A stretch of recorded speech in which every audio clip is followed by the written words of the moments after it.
Municipal. Once again, I want to call the May 20th, 2021 meeting of the Farragut Municipal Planning Commission to order. We're going to start out first with the mayor who's going over our protocol or the meetings. Speakers. Okay, I hope most everyone's had a chance to look at the protocol, particularly if you're planning on speaking tonight. The Planning Commission welcomes and invites Farragut residents to participate in the public meetings. We do require that you read it and adhere to the protocol. If anybody in the audience that wants to speak, if they've not got a copy of this, please raise their hand. We'd like to have one passed to them. It looks like everybody does have a protocol. Okay? We'll move on with item number 1, approval of the agenda. Motion to approve. Second. Second. Mark, are you going to do a roll call or? No, we can go We don't live. have to do that anymore, Okay. I guess. No. Okay, all those in favor? Aye. Opposed? Thank you. Item number 2, approval of the minutes for the April 15, 2021 meeting. Move to approve. Second. All those in favor? Aye. Opposed? Item number 3, discussion and public hearing on preliminary plat for the Grove at Boyd Station subdivision. Parcel 50, 50.01, 9.01, and 54.01.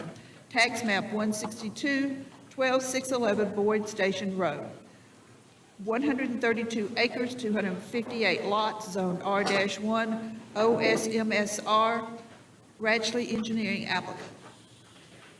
Okay, this item was discussed and approved last month as a concept plan. There were some conditions that would be taken care of with the preliminary plat.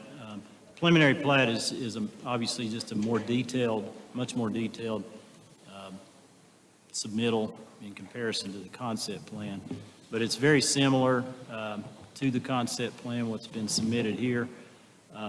They decided to do a preliminary plat for the entire project, so it's a very big area with a large number of lots, so it's a pretty complex preliminary plat, and that's the reason why there's quite a few staff comments. But in looking at the staff comments, that most of them, are clerical in nature. There's some stormwater-related comments that I've understood from the project engineer that he's comfortable with and that doesn't have an issue with. Basically what their plan is to divide the project grade-wise into two different parts. They'll start on the western part, and it'll be a little under 50 acres. You can't disturb more than 50 acres at any one time per TDEX requirements. So they'll be dividing the property in that manner, and then once they're finished in the western part and have that area completely stabilized, then they'll start on the eastern part toward Virtue Road.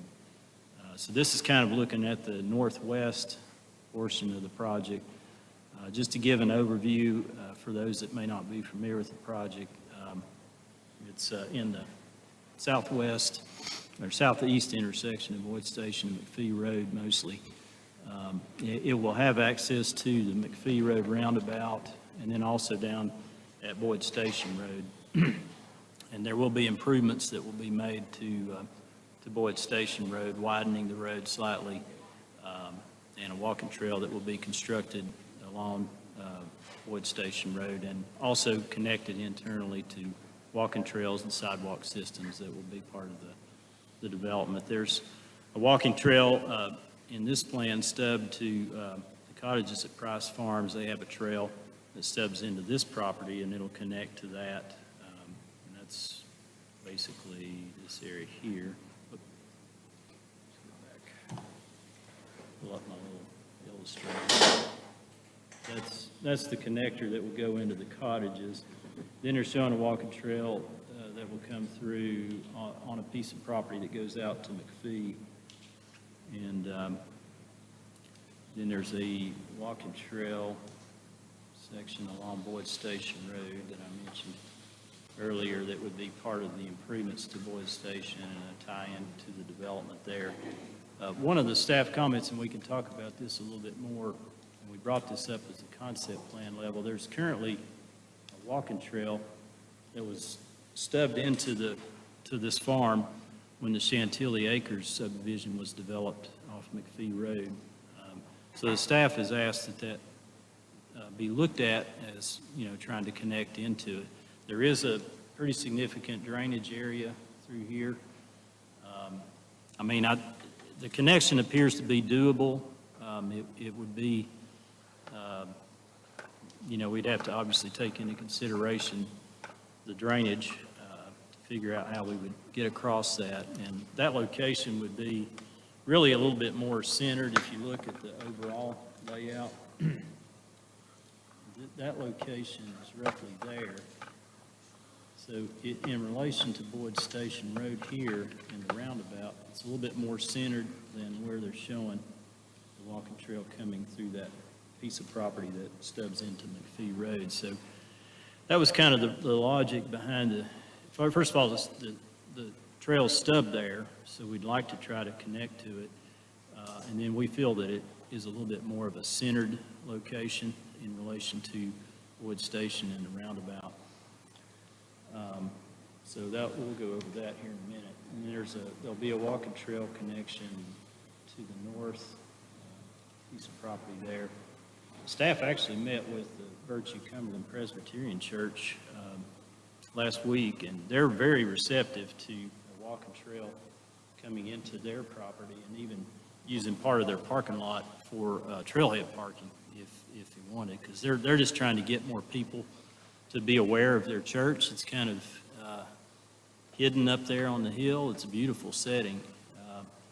So, if there's a way to tie that in to their property and use part of their parking lot for potentially a trailhead, I think that's a great idea. So that's kind of an overview of the project very quickly. The remaining comments, as I mentioned earlier, there's quite a few comments. It is a pretty substantial preliminary plat, probably one of the biggest ones we've looked at in a while. I don't know if the planning commissioners, I don't have any citizen comments on this item. I don't know if the planning commissioners have any comments that they would like to bring up. I know Russ Rackley's here as the applicant. Just looking at this, I think the biggest remaining comment is that walking trail connection to Chantilly Acres. I'm trying to figure out if that's something you all want, and if so, how can we achieve that so that it's provided. So the other comments, just in looking at those, I don't really think are anything in my mind that are very significant. Some of them are just the typical notes that we have on plans review, like the letters of credit, notice of coverage, first utility district approving the water and sewer plans and things like that. I will point out that the improvements to Boyd Station Road will be submitted as a separate plan to the Planning Commission. We just don't have enough detail worked out yet on that. Certainly, at least from my perspective, an objective would be to try to figure out ways to introduce some curvature in Boyd Station Road to hopefully slow the traffic a little bit, because we're going to be widening the road a little bit, so people may be apt to drive even faster than they currently do. It's just really just an old straight road, and it just kind of invites people to drive faster than they probably should. So that's something we'll be trying to look at with the applicant, and then to work out an improvement all the way to McPhee Road, working with the town on that. So I don't know if anybody has any comments or questions Do about we need this to have project. a motion at this point, Mark? Yeah, just go ahead and do that to Okay. get the discussion started. All those in favor? Oh, okay, no, you just have a motion. Okay. Wow, thanks. Yes. Wait a minute. I'm Russ Rackley, Rackley Engineering, representing Homestead Land Holdings LLC, P.O. Box 30456, Knoxville 37930. Really, we don't have any concerns about any of the conditions, and for a project this large in a single submittal, 18 comments are really not that many. And I've worked diligently to try to, as usual, check all of your boxes. And the remaining comments are technical in nature, and I can certainly work those out with staff. My only comment I'm objecting to is comment number 8, and that has to do with the connection to Chantilly. And as was mentioned at the concept plan, and as was mentioned at the staff developer for the preliminary plat, and an email with some data that I sent Mark and Daryl on May the 11th of showing the significance of the drainage way that flows through there. And I have some handouts here I would like to give you all, and we'll talk through them in just a second.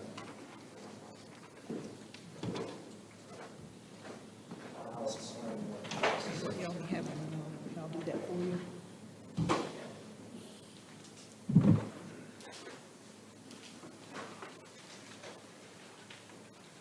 So as you all know, we stub trails out and we connect to trails and roads and all the subdivisions we do. So it's not our favorite thing to do, but generally speaking, if it makes sense and the town requests it, I do it. So I'm objected to this one because of the physical characteristics. So the first sheet I gave you is actually is a water drop analysis. It's a 3D model of the existing topography. And I've labeled on there what are the X's are where a raindrop lands, and then the light dashed lines are where they flow. The heavy dashed line is from the top of that drainage basin, which is outlined by the heavy bold line. And you can see how much water is all concentrating around that point where I've shown the location of the Chantilly Trail stubbing out. The next page, which is very colorful, is that same surface showing slope arrows. And you'll see right where that trail ends, all the arrows are pointing in on themselves. It is a local flat, lazy area, kind of a swampy area right there, where the water accumulates until it continues on down towards Boyd Station.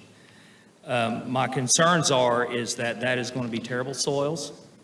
It's going to be an undescribed flow path, and trying to build it up structurally and to provide for the hydrology or the runoff is not only going to be costly to construct, it's going to be costly for the town to maintain. The third page shows basically within the layout, the proposed, where do we go from there? We either go north up the drainage way, up to tie into the road, or south down around the bottom of the design pond number 1 to Boyd Station. And some would say, well, just wind it up there and go up that 3-to-1 fill slope and squeeze it between the 20-foot separation between some of the townhomes. Well, that's kind of what I said at staff developer that some of y'all weren't there for, is I understand about planning for the future, but stubbing stuff out and then binding someone's ability to develop their property within the zoning and subdivision regulations because you stubbed something out, I don't personally think is really fair. Where I have created within the harmony of the master plan that I created, a walking trail from McPhee Road to Virtue works with the way that we want to utilize the property within the zoning ordinances and the subdivision regulations. And I know this was stubbed out. I think it was stubbed out. There wasn't a lot of looking at topo and 3D models like I have the privilege of doing at this phase to say, is this a good place to connect a trail? And in my opinion, it's just not. It'll be difficult to build, but it'll be more difficult to maintain long-term because of all the water. I mean, there's 22 acres draining through there that will continue to drain through there. And it's just a bad spot. And so I respectfully ask that we omit comment number 8, requiring a connection to the Chantilly Acre Greenway Trail stub. One of the comments at preliminary plat staff meeting, and the reason why the Boyd Station plans aren't completed and submitted at this time, was Daryl asked if we could extend the improvements with the town's financial assistance to down beyond our property down to the intersection of McPhee Road. That's fine. We just got to sit down and figure that out. There's easements and stuff the town would have to obtain to do that.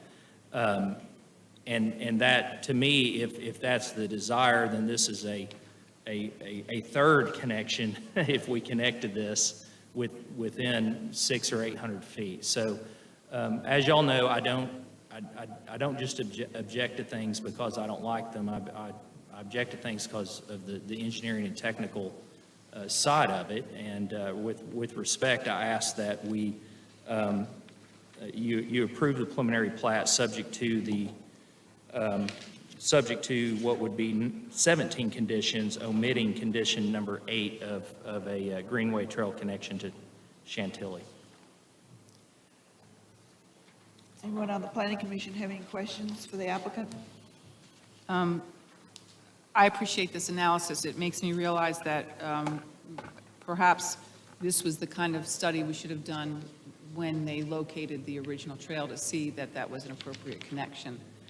I am fine with the connections that he's made already. They're extensive.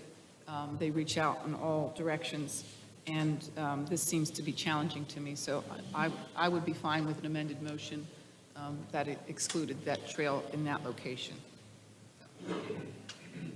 Anyone else have any questions?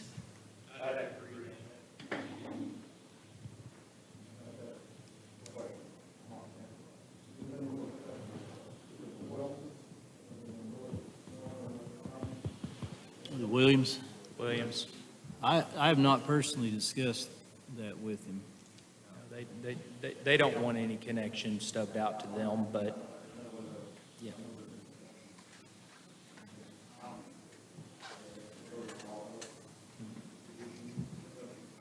Well, they have submitted an appeal of the concept plan recommendation.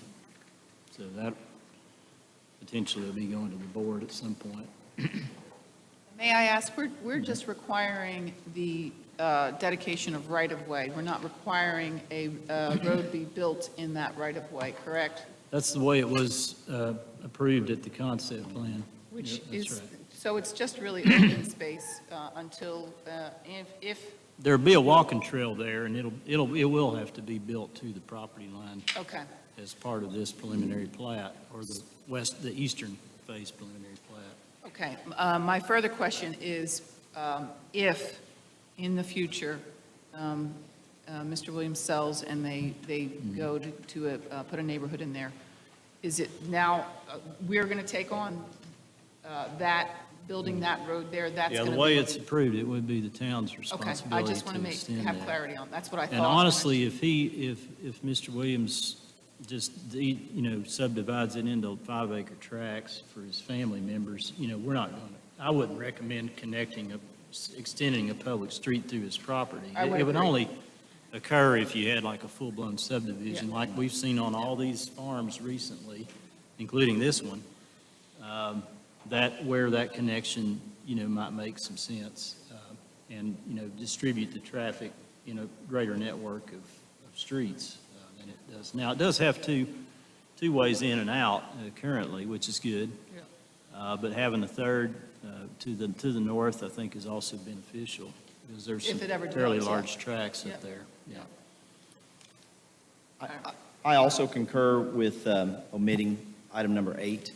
I think you guys have done a great job of your trail connections, and you've made a real diligent effort. Is my mic on, or y'all? Yeah. And so I do appreciate that. The technical question, to obtain this data, is that LiDAR derived? Is that how you get that kind of detail?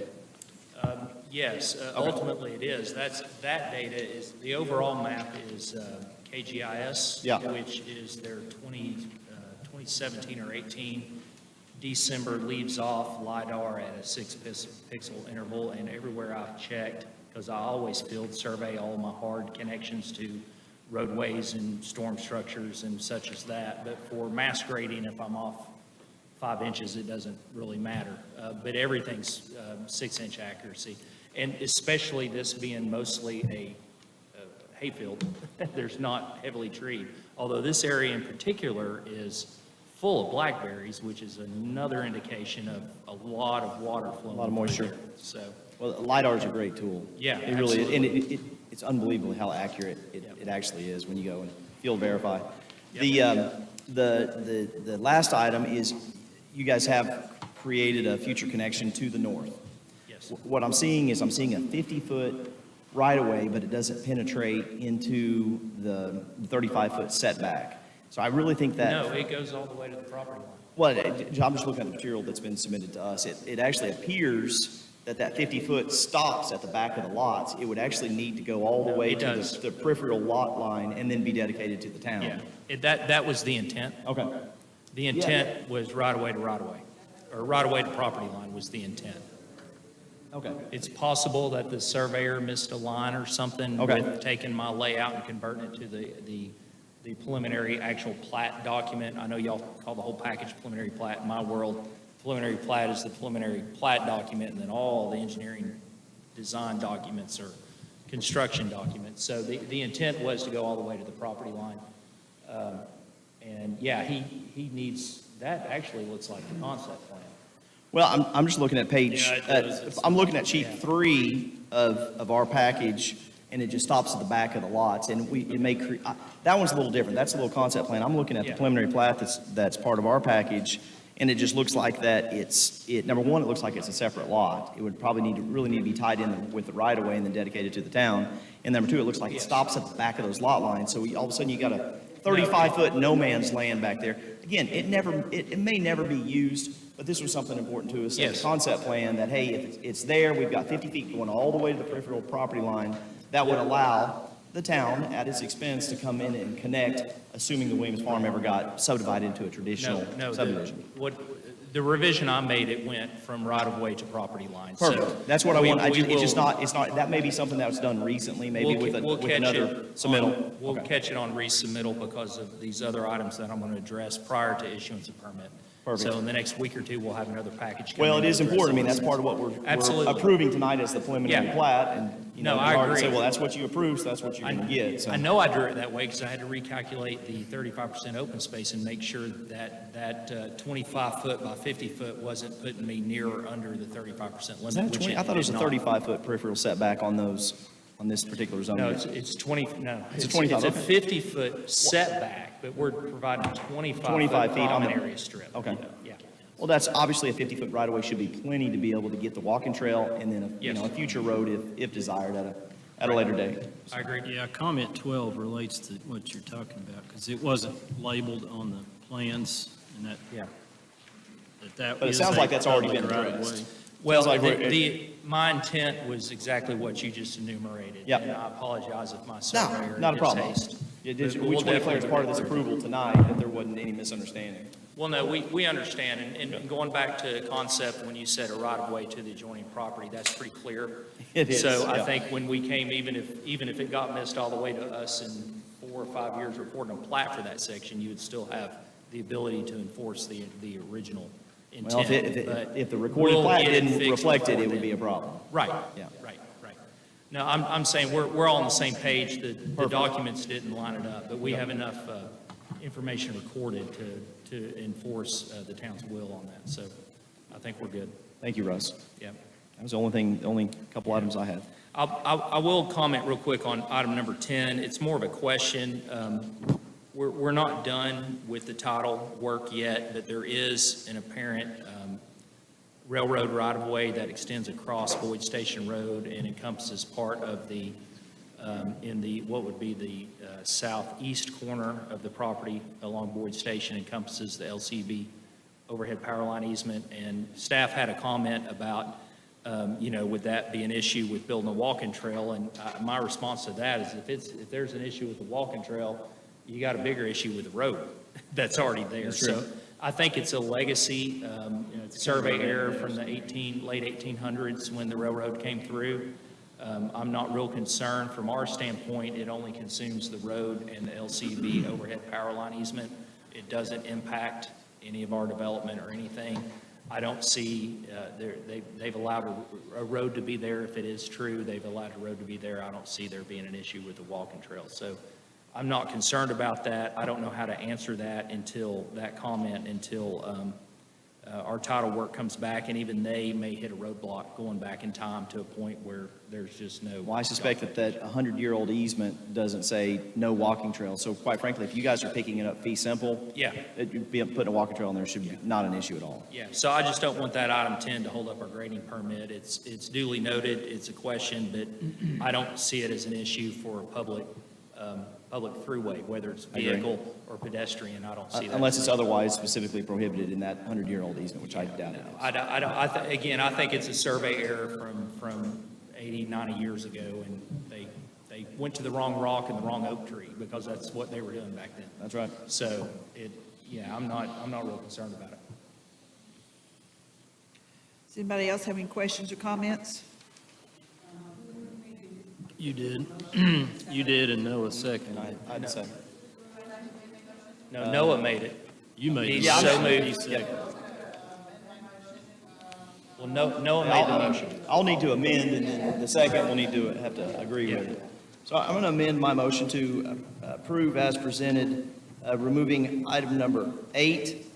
And, I think 10 probably should have a little bit more investigation into it, but again, I don't want to hold you guys up. So we just would like the understanding that it doesn't hold them up. But the reality of it is, quite frankly, most of the title work has probably already been done.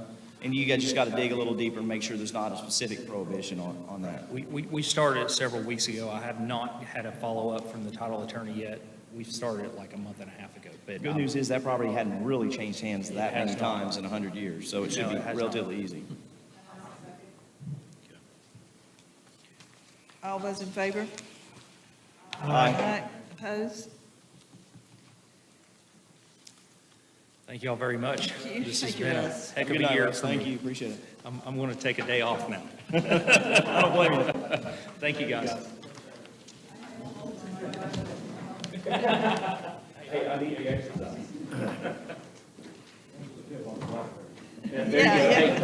Harvest. Item number 4, discussion and public hearing on a site plan, including update to the site plan approved in April and building elevations for the multifamily buildings for the Farragut Town Center at the Biddle Farms.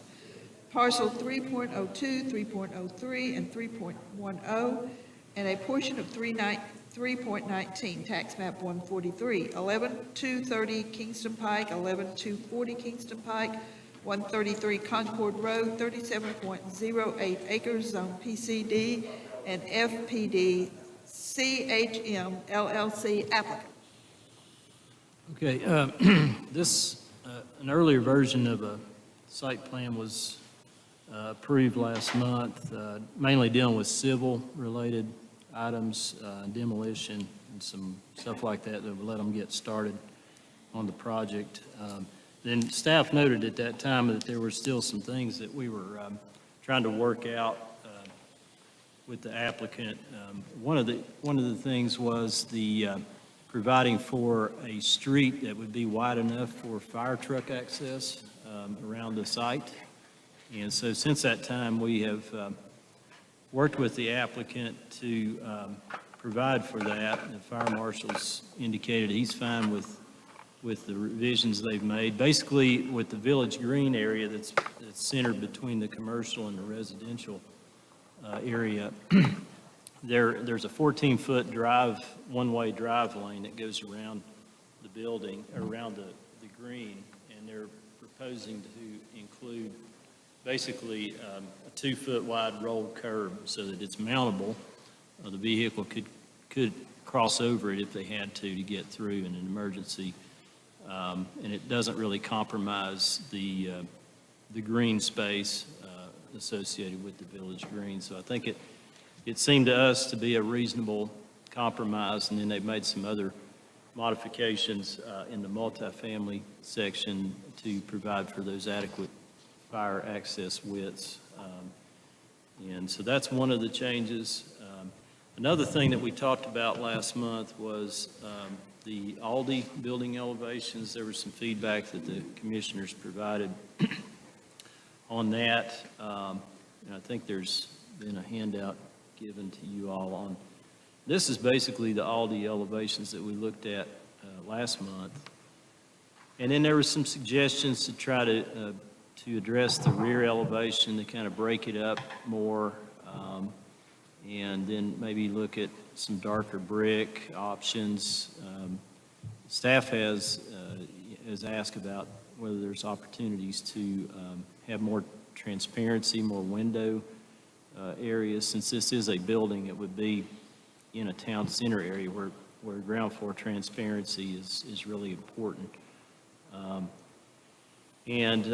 So that's basically what was looked at that time. And then this is the revised rendering, and we looked at this at the staff developer meeting on May 4th. And the changes that you can see when you look at the new rear elevation, it's broken up, and they have kind of in the middle there is where the back of that Aldi building would face, at least currently, with where there's a gap between commercial buildings that would face the town center street, Main Street.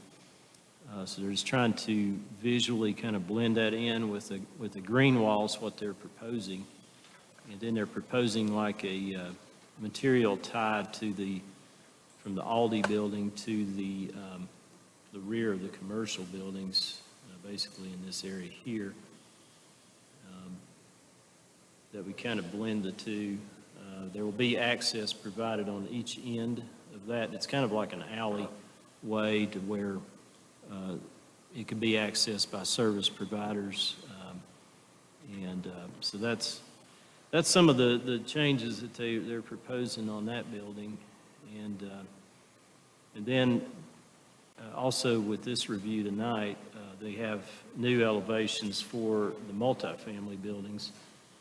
These buildings have gone through numerous iterations, as Bud Cullum can attest to, and so is the Aldi building.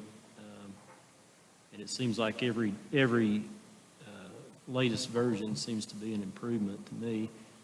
So I think they've made a lot of progress with both buildings. But I know Bud is here, and the architect is here. When we get to the building elevations, they can talk through more specifics if you all have some questions and things that you want to ask for them. I do have one person that signed up under citizen forum to speak to this particular item.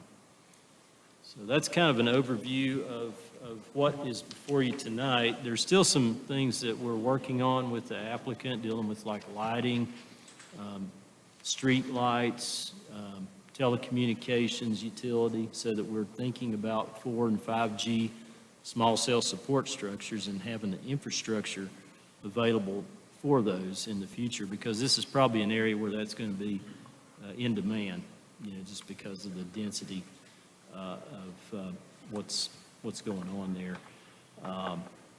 And then, just looking at the landscaping is something that the VRB would be looking at, and that's still being adjusted.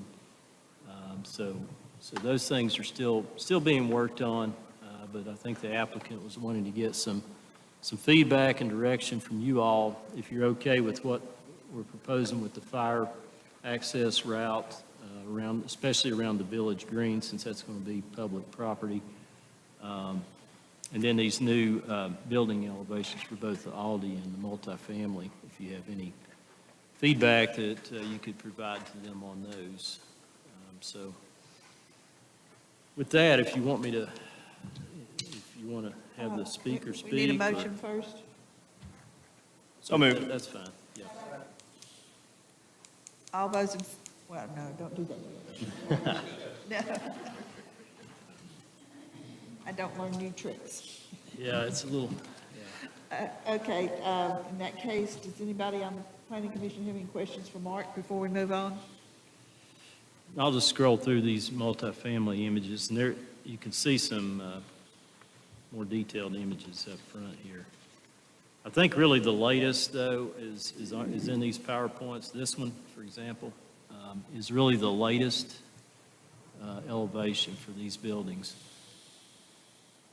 Mark, should we focus on Aldi first and then Yeah, go to the we can. multifamily? You think that would Yeah. make more I sense? think so, yeah. Because- We'll just I just want to kind of go through that real quick, but, yeah, we could handle it one item at a time if you all want to talk about the fire access route and how they're proposing to deal with that. I'm sorry. Well, it would be on the cross-section, it would most likely, it's not in PowerPoint, but it would be on the cross-sections, street cross-sections that they have in the larger submittal. It has the detail of what each of the streets would be in cross-section, and that includes the Village Green cross-section. Yeah, everything that they submitted is I'm in the looking at it, packet. I'm looking at it in the package. Well, the one that I'm looking at that is probably the easiest, doesn't have a bunch of other layers on it, is C 4.0, which is sheet 20 of 44, which is, it's probably the easiest. I mean, the one that I picked up on, which I'm delighted to see, is I think Bud's here. He is. Is the stamped asphalt around the Village Green. I think that's awesome. That'll be a great look to try to create what we're trying to do there. Yeah, I know we're real preliminary. Well, we're actually kind of past the conceptual stuff here. I do wonder, and this is a weird nomenclature thing, should we call it the Village Green, Bud, or maybe call it the Town Green? All of a sudden, you guys are hosting a fun event out there, and you say it's on the Village Green, and everybody shows up over here in Village Green. Versus on the Town Green or whatever, some other name. So just a recommendation that maybe, come up with another little snazzy name to call what we're calling tonight the Village Green. That just so it's not confusing when y'all are doing a press release for some event or a farmer's market or something like that. Call it the Noah Green. Yeah, so anyway, I like that one. But at any rate, so just a kind of food for thought. We can kind of jump on Aldi. Bud, you've made a ton of progress with the Aldi. I do thank you. I have a little concern about the amount of CMU for split face block. Obviously, you are using a colored block and a nice mortar on it. Some of it's kind of concealed on the north elevation, some of it's not. And I'd like to spend a little bit of time kind of talking about concrete masonry unit is the CMU, which is, so it's not really brick, it's a masonry veneer, but it's a more affordable product than brick, and believe me, I understand the rationale with the use on it. But I'd like to kind of talk about, because it does kind of set the tone for our town center, and kind of talk about the use of it in the elevations that I have. I can see some of the samples on the legend, but I can't really tell what is where, other than by the colors. I'm trying to make a guess on what's where. So if Bud or your architect would just say, hey, we're going to do the Heritage blend here, we're going to do the Bellcrest blend at this location, we're proposing CMU at this location, that would be really helpful of trying to get this Aldi done. Like I said, huge improvement. We really do appreciate it. We know it's challenging when you've got a corporate tenant that has certain design guidelines that they want you to follow, and you're also trying to adhere to their lease rate and budget and all those sorts of things. But it would be helpful if we kind of have a better idea of what's where on the Aldi building. And one thing from my perspective, they will have to meet the brick requirement that we have in the town center for all the buildings. So. And CMU doesn't, now there are some CMU styles that looks just like brick. I mean, the Tire Discounters is one that technically it's a CMU, but it looks like brick, and that may be kind of what you're proposing. Looking at the legend, it looks more like kind of split face block to me, an 8x16, which is not necessarily the look that we're going for, but it might be that what you're proposing here is completely acceptable. So anyway, if I could put you or your architect on the spot, and you could point to some different things and say, this is what goes where. Would you like me to? Yeah, absolutely, yeah, if you don't mind. So my name is Bud Cullum, 6312 Kingston Pike, Knoxville. Again, thank you. It is nice to finally be in person again after many months. If I could, Commissioner Myers, I'd like to start by saying that we have gone over with staff, and all of these 20 comments, other than maybe some specific couple of specific things on the Aldi elevation and any other questions. We agree to all these. So I simply say that if that helps get us focused, if any of the commissioners want to go back and address any of these, I'm here to answer any kind of question at all. But I did want to say that we have discussed those in depth with staff. I would say that there was one comment about still trying to explore more transparency with the Aldi, and I have the Aldi representative here, and I will certainly let him get up if he would like and if needed to address this further. But one of the issues with trying to get more transparency read, in my mind, windows, is it's a grocery store, and they have a certain merchandising plan inside. And for them to accomplish that, they really can't have, with the way they stock their merchandise, they really can't have any more windows than what we've already shown. So that's where the effort was made to break up those long expanses of the walls, come out in the sidewalks with the trees further out, and the various different things with the screening wall and so on and so forth that was made. But I did want to go ahead and address that comment regarding the transparency. And again, Scott Martzoff with Aldi's here. And Scott, can you address that specific brick type any more? You may have a much better handle on that. Mark, do you have any way of putting, or does anybody have any way of putting cursors up here of, I didn't think about doing an old school like laser pointer or something, but just to say, hey, this is what's where, it might be helpful for us and folks at home and for the public record. Hello, I'm Scott Martzoff, Director of Real Estate with Aldi Grocery Stores. To answer your question here, yep, we passed out Can you give us an address, Oh, I'm please? sorry, 2080 Aldi Boulevard, Mount Juliet, Tennessee, 37122. Thank you. The CMU block question you brought up, yeah, it is a split face block, and we really do it just to break up like a vertical. When you look at the brick, just if we were to do brick all the way down, it would just be a lot of brick. And it's an option that we've done before, but from a kind of a corporate identity standpoint, we haven't done that in quite a while. So, we've added these CMU split face water table across the building to try to break things up.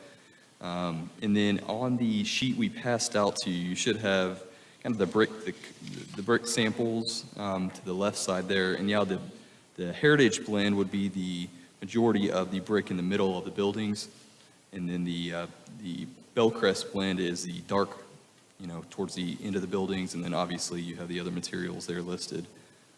But yeah, our goal was based on the town recommendations and feedback that we've gotten, was to try to break it up. So we added, the 3D, three-dimensional elements with the bricks, and raised the parapet walls and added some additional spandrel glass, and obviously the rooftop screening, and then this brick that we have slated here currently for this project is not a prototypical brick for us. This is one that we picked to blend better with the surrounding buildings and the development that we're working with Bud on.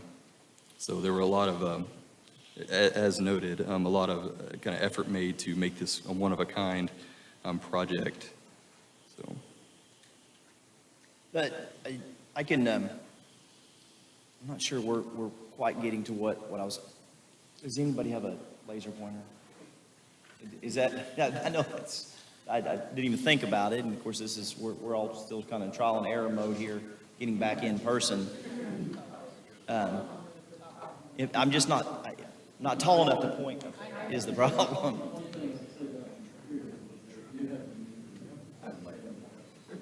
And I quite frankly think he probably meets 75%. I mean, there's a lot of brick on this building. Yeah, we checked that. Now, let me ask you this. So you've got basically a wainscot of the CMU going up maybe 4 feet? Is that, that's kind of my best guess? I don't know if maybe it's... 5 feet? Maybe Yeah, it may be 42 around 4 inches, feet. something. I wouldn't know the exact, but it's somewhere around there, based on that door. 3 feet, 36 inches? Yeah. that door. Have you thought about using more of a cast stone or a smooth face type CMU product versus a split face? Well, obviously, I'm trying to figure out something that is a little more in setting with a downtown architectural style without making you spend more money, is really what I'm trying to figure out. obviously, we don't want to see regular CMU on there because it's too porous. Split face is a step above. Some sort of smooth face product, if it was available, you know, that the old school way of looking at it is like Indiana limestone. I understand how expensive Indiana limestone is, but doing like a cast stone up to 36 inches or 42 inches, because it does make sense. I mean, it does help break up the height of the building and help break up some of the, and you guys have done a great job with some of the columns and the parapets and breaking some of these long expanses of brick up. And I just don't know if there's something like that would be available that, you know, that wouldn't necessarily affect your budget. Yeah. I mean, it's something we could explore, I guess. I guess a lot of it's too going to be kind of mirroring what you guys are doing next door as well. We're just trying to blend in well. And Typically, true brick is a more aesthetic than a block. Sure. With that being said, I tend to think that part of our goal is then to break up any long or large expanse of any one type of area. So, I think having your architect, yeah, it's well over the 75. so I'm wondering, sometimes when you drive too far, you end up going to the factory. So I'm wondering, if we have a lot of brick and have multiple different colors, and I don't think anyone had the opportunity to actually block samples of their brick on there. I think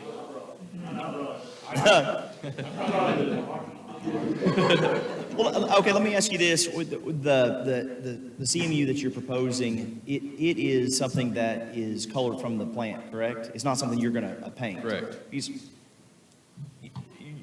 for lack of a better word, you guys are somewhat getting tortured a little bit on this because all four sides of your building are visible, some more than others. Well, I say the old Kroger, the new Kroger has a bunch of split face block on the back of it, but it's, you know, faces a wooded area. So, but it's painted. It's not a colored. So if yours is not a painted block, which creates issues over time with spalling and flaking and so forth, that's definitely an improvement by that. And what I was trying to do is just figure out how to give that look that you have, where you got more of the blocky look, that, you know, basically the 16 by 8 blocks, which I assume that's probably the conventional size that you guys have planned for it, but not have kind of the industrial look of split face. It may be completely appropriate here. I mean, you've got a cast stone sill on top. Is that what it is? That's Correct. at least what the legend is showing. Yep, that's correct. And then you've got some sort of, so basically what you've got is you've got an 8-inch block, and you're going to maybe a 4 or 5-inch brick, and so you've got a little ledge that's happening there. So that gives you some 3-dimension depth, which is awesome. What I just wanted to think about is, and there may not be a product out there that's comparable in price that has that smooth finish on it like a cast stone does in the same size. And it may be that the split face is completely appropriate with what you're doing here. I just wanted a little bit more detail on it. It does help. So we're talking about the band, the light tan band around the bottom is the CMU. And then basically you've got brick everywhere else and maybe, I guess, some ethos behind the Aldi sign. Oh, that is the aluminum composite panels. So that is our the bright silver aluminum composite panels. So Okay, what's kind of showing up is kind of white or kind of light tan or ivory color. It does look white. Okay, But it is. which actually I think that's better. I'm glad you're doing that versus ethos. And so I think, like I said, I do see a ton of improvement. What Mark was talking about with the windows, do understand the issues with merchandising with that. There are some ways to put false windows in. The new Starbucks that we have at the corner of Kingston Pike and Campbell Station had some of the same issues, and quite frankly, they're kind of fitting under the same architectural standards that you guys are. And one of the ways that we kind of resolved this window issue is to do some kind of false windows. So they look like kind of old windows that have been filled in with brick. It's a brick detail that doesn't require a window, and it kind of breaks up some of those large areas. I suspect that's maybe what staff was kind of going towards, is still to try to break up some of the, obviously the big corners of the buildings that are the darker brick, and how do you make it look right? I mean, do you do big giant false windows? That's probably not appropriate. Do you do, a couple smaller false windows?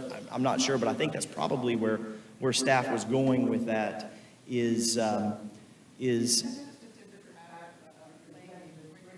Usually what you're going to do is you're going to do like a roll-lock or a soldier course, and you're going to picture frame an area, and then you're going to do brick inside that area. So it kind of looks like, okay, there was a window there, and they changed their mind after some amount of time, and then they just bricked it in.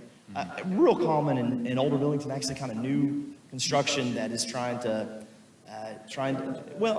break things up, and then also maybe trying to do some of the things that we're doing with more historical style architecture.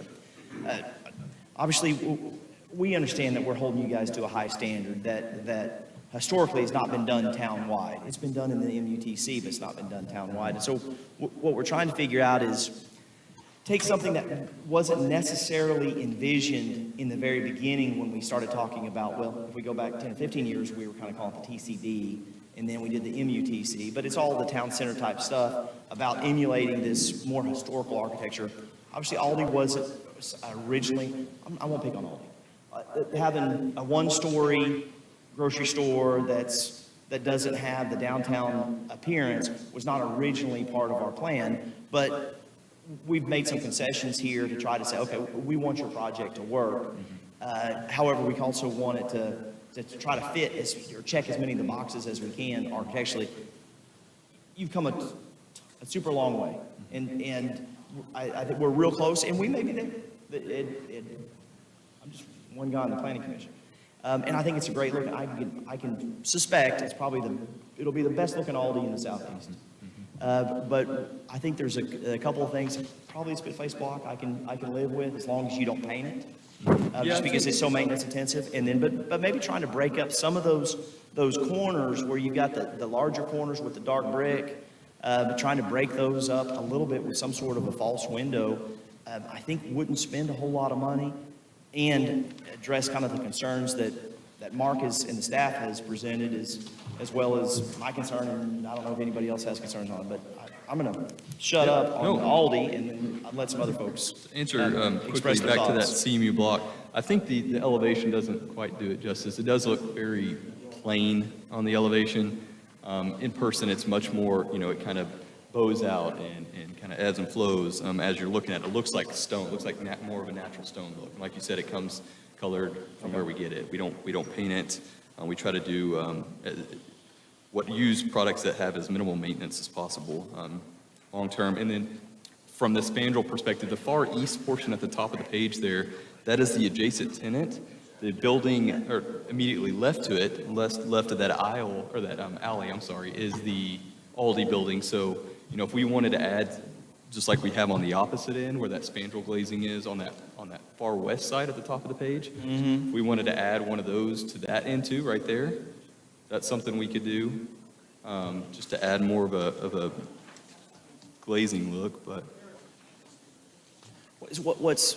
yeah, that portion to the top east side, we wanted to show the adjacent building just because you're going to look at it from that side. That's what you'd see. I think what's throwing us off, and I've got it because I've looked at the compass here, is because Kingston Pike is running diagonally in front of you guys.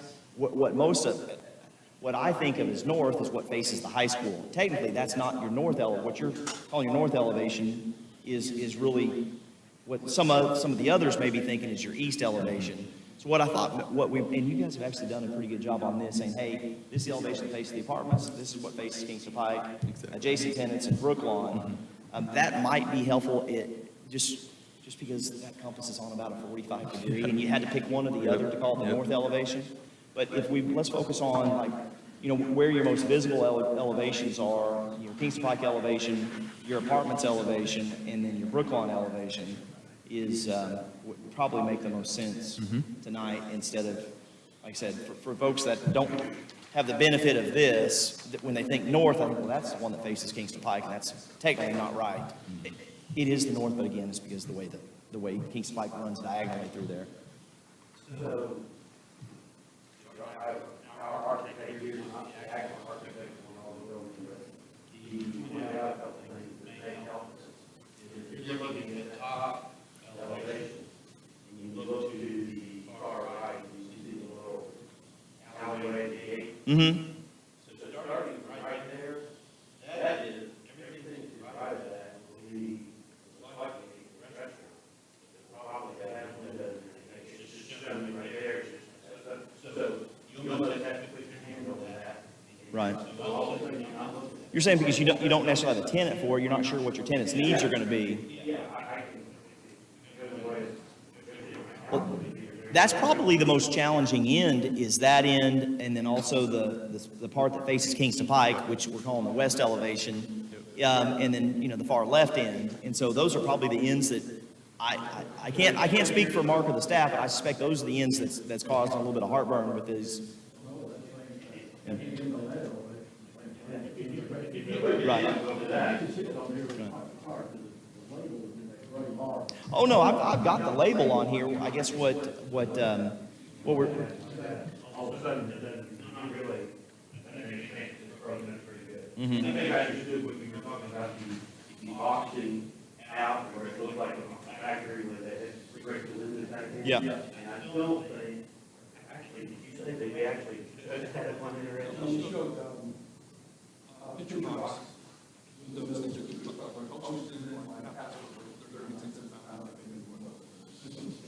Yeah, don't hold us to it.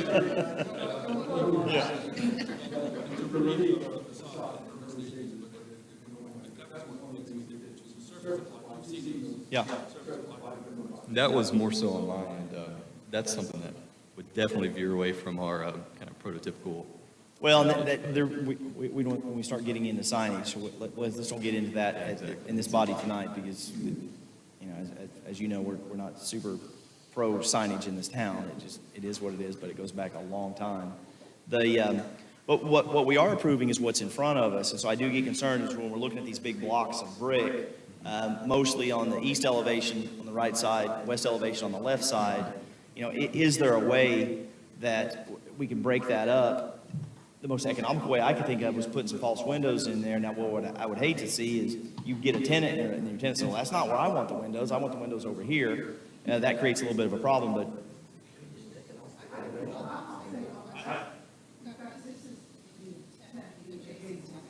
Mm-hmm.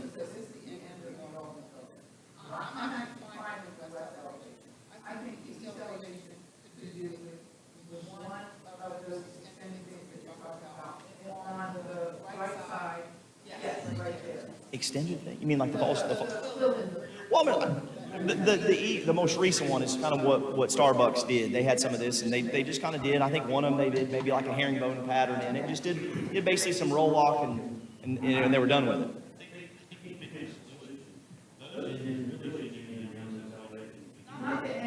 I see where Bud's going with this. You're saying those buildings are not even part of this submittal anyway. Yeah. She's talking about here.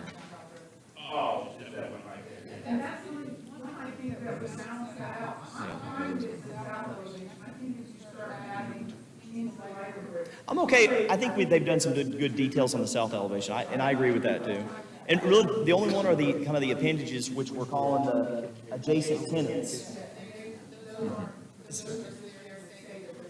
So, but that's not part of the submittal tonight. Those particular structures are not part of the site plan that we're approving. Okay. That'd come at a later date, and we can take a look at it. Okay. Okay. Right. Mm-hmm. Yeah.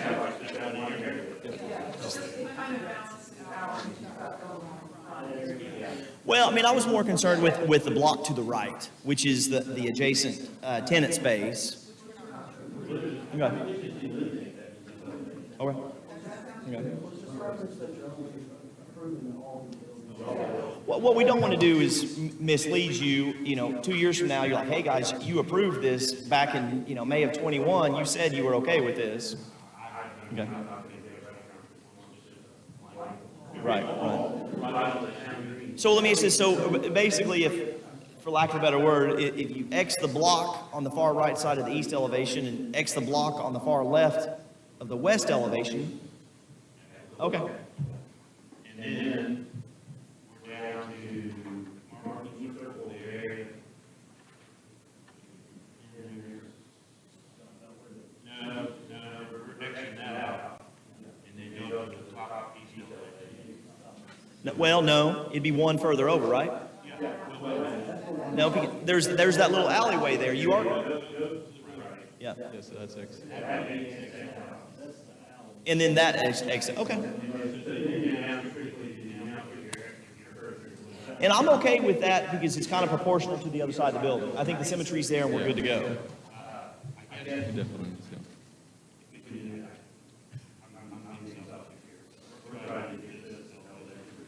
yeah. Yep. We don't want you to come back. I mean, we do want you, you know what I mean, bud? We do like you, bud. But we want you to get rolling. We, you know, assuming everybody else is on board with this, and so.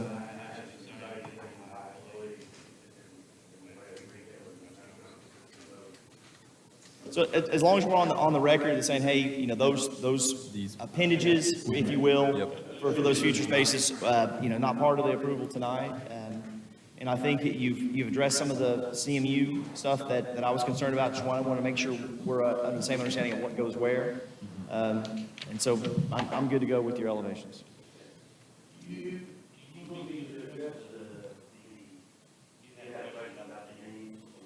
No, I don't think that needs to be addressed at this juncture.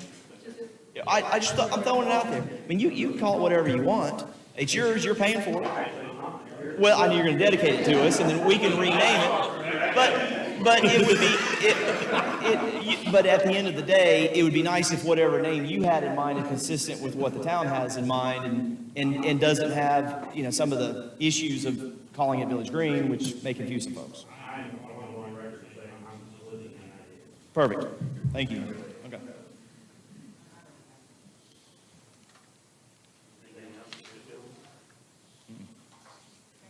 Thank you. Thank you.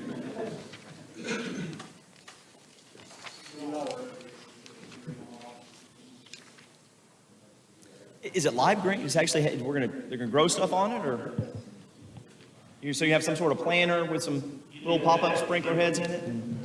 If you recall, that area is, if you can go back to the site plan.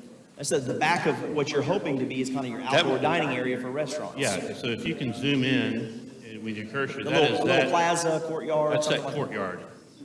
Yeah. I And like your screen wall. I think it's kind of cool. the only reason that it could change in location is that those two buildings they'll ultimately be about the same total square footage, but it could be made up that instead of 4,000, it could be a 6,000 and a 2,000. And we're fine with kind of ebb and flow. So where that is, but the idea is for that to be open space, outdoor seating, outdoor activity. Most likely that's going to be between two restaurant type uses. So, you know, the goal would be that any place anybody would want to go and sit outdoors, then they're going to, both restaurants and us as the developer are going to want that to look really good. You know, does it need to be a particular type of green wall? It's kind of like when we were discussing the town green, before we got too far with exactly what would be done there, let's build it and kind of start using it. This is from the town standpoint. I kind of feel the same way about that. I would be okay picking up whatever that screen wall is when you come back with those buildings. Yeah. Just as long as we have an understanding and saying, hey, we don't want to look just at the back of the grocery store if you're sitting in that plaza. Right. That's going to allow you to kind of move that wall around. And you may come back with something else that's, you know, let's say that's more of a, you know, something that's metal and that's, you know, still kind of a cool downtown look that probably doesn't have all the maintenance of trying to get ivy to grow on this thing that may or may not work and running a sprinkler system to it and so forth. So I'd be okay with that, just as long as there's an understanding that at some point when you come back, that you're going to need some sort of screening back there. Yeah, and you do, this doesn't really give it a good perspective because the gray areas you see to either side of that they're not just flat areas. They're extending out, you know, 50 feet plus the 10 feet. They're extending out 60 feet, so you really don't, and then you're going to be seeing restaurants with storefront and outdoor seating. So no matter what that is, it's going to tend to go away. Right. I'm not necessarily saying what I'm getting ready to mention is what I would be for, but I've had some people comment that maybe commission someone to do a really cool mural. Some people like murals, some people hate murals.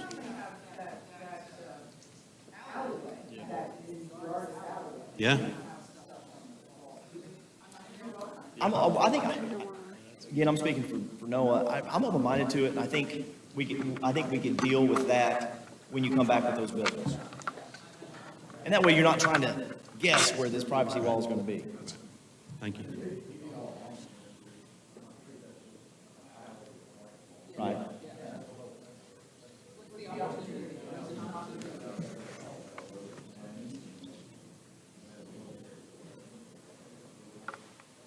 Quite frankly, the only times you're going to actually see it is if you're out there dining on the patio. Yeah. I mean, you know.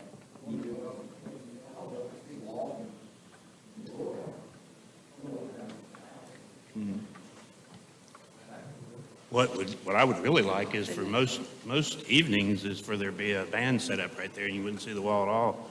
It'd be a live band. Sure. Yeah, we're good with that. So that area and then the alleyway and obviously the commercial buildings, we just take those out or basically indicate that those will be reviewed later? Yeah, it's when not part this of this. So aspect- there's no reason for him to build it and have to guess. No, I agree. And so, Right, yeah, you may because come up with a better Aldi's idea. actually building their building. Yeah, yeah, so there may be a bit, like I said, there's all sorts of things that you can do to kind of break up the back of having to look at that. Right. Whether it's, metal, greenery, or murals or whatever. But I'd be for taking that out of this requirement in the submittal. Yeah, it just needs to be clear that that's part of the Aldi building that we'll have to look at some point in the Right. future when we know what the commercial buildings are going to look like and how they're going to be situated. That and that little alleyway and how we deal with that, what we propose there, for that space. So you all are okay with all the subject twos that we have here? Other than what we've just discussed with the Aldi? Okay. Yes, we are. You want to talk about the other elevations? Yeah, and I do have like one citizen, I don't know if you want to. So I just want to make a comment. I brought, we have the elevation, and I'm told there was something in the computer that was not the mullions in the windows.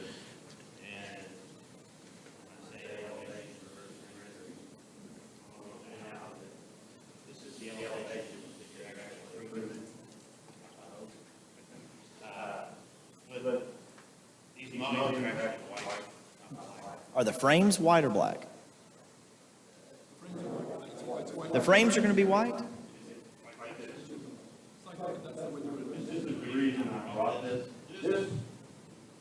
I have one other comment.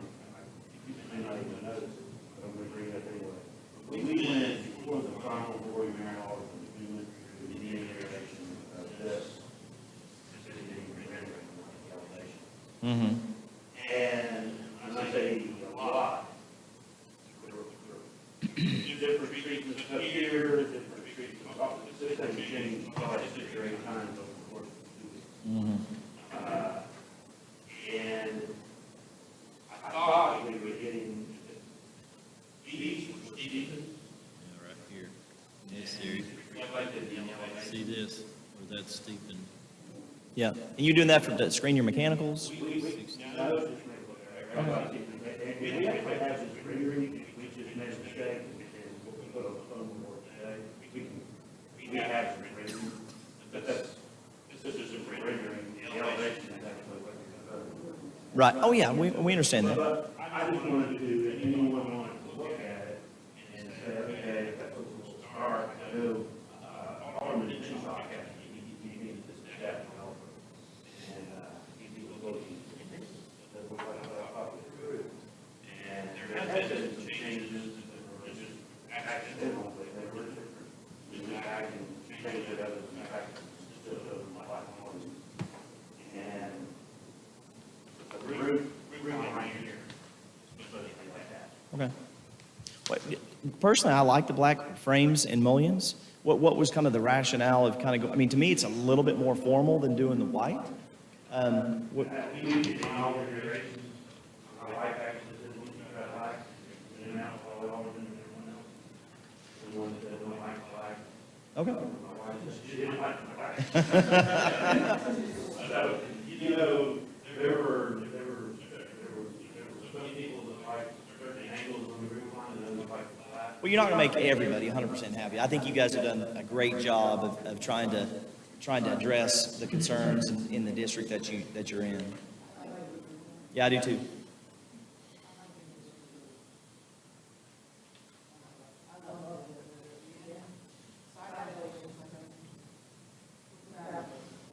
Thank you. So I'll shut up unless anyone has questions.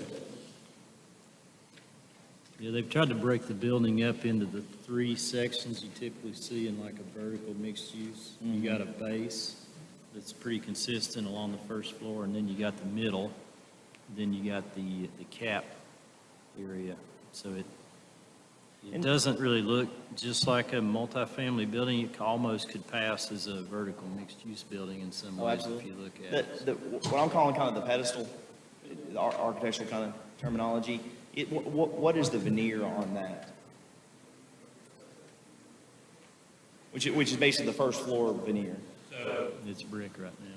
We originally had shown a smooth, some kind of a veneer, not unlike Like a what you cast stone were. is kind of what I remember. Yeah. There, in looking at the town ordinance, there's a question whether that qualifies because it says face brick. So the final rendering that was approved at Board of Mayor and Alderman actually showed it as being brick, but painted a tan color or an integral, kind of not white, but a softer. The goal, frankly, is for that to be reminiscent of a downtown that would be where that first floor is retail and restaurant.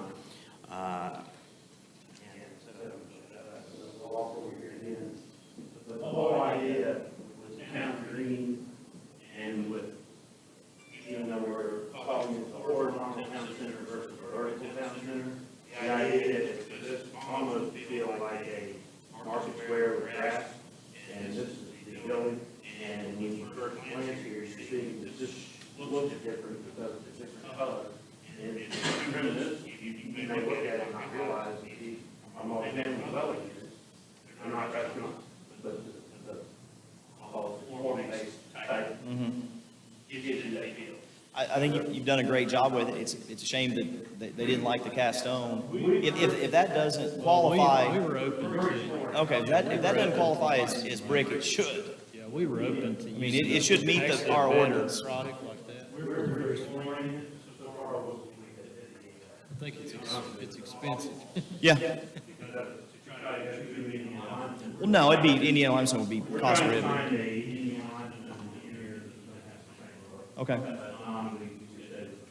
I think it would, yeah, it would establish the base part of the. Well, no, and the that- three good- sections better if you had a material like that, really. And I'm a little dangerous because I just had a couple of architecture classes in college, but having that pedestal is important, especially when you're going 4 stories.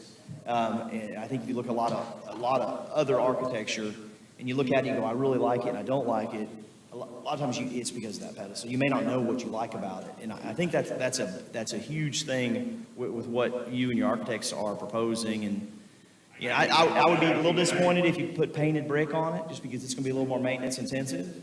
But you know. Okay. But, you know, my thought was, is Southeast Bank, Yeah. Southeast Bank has a bunch of cast stone on it.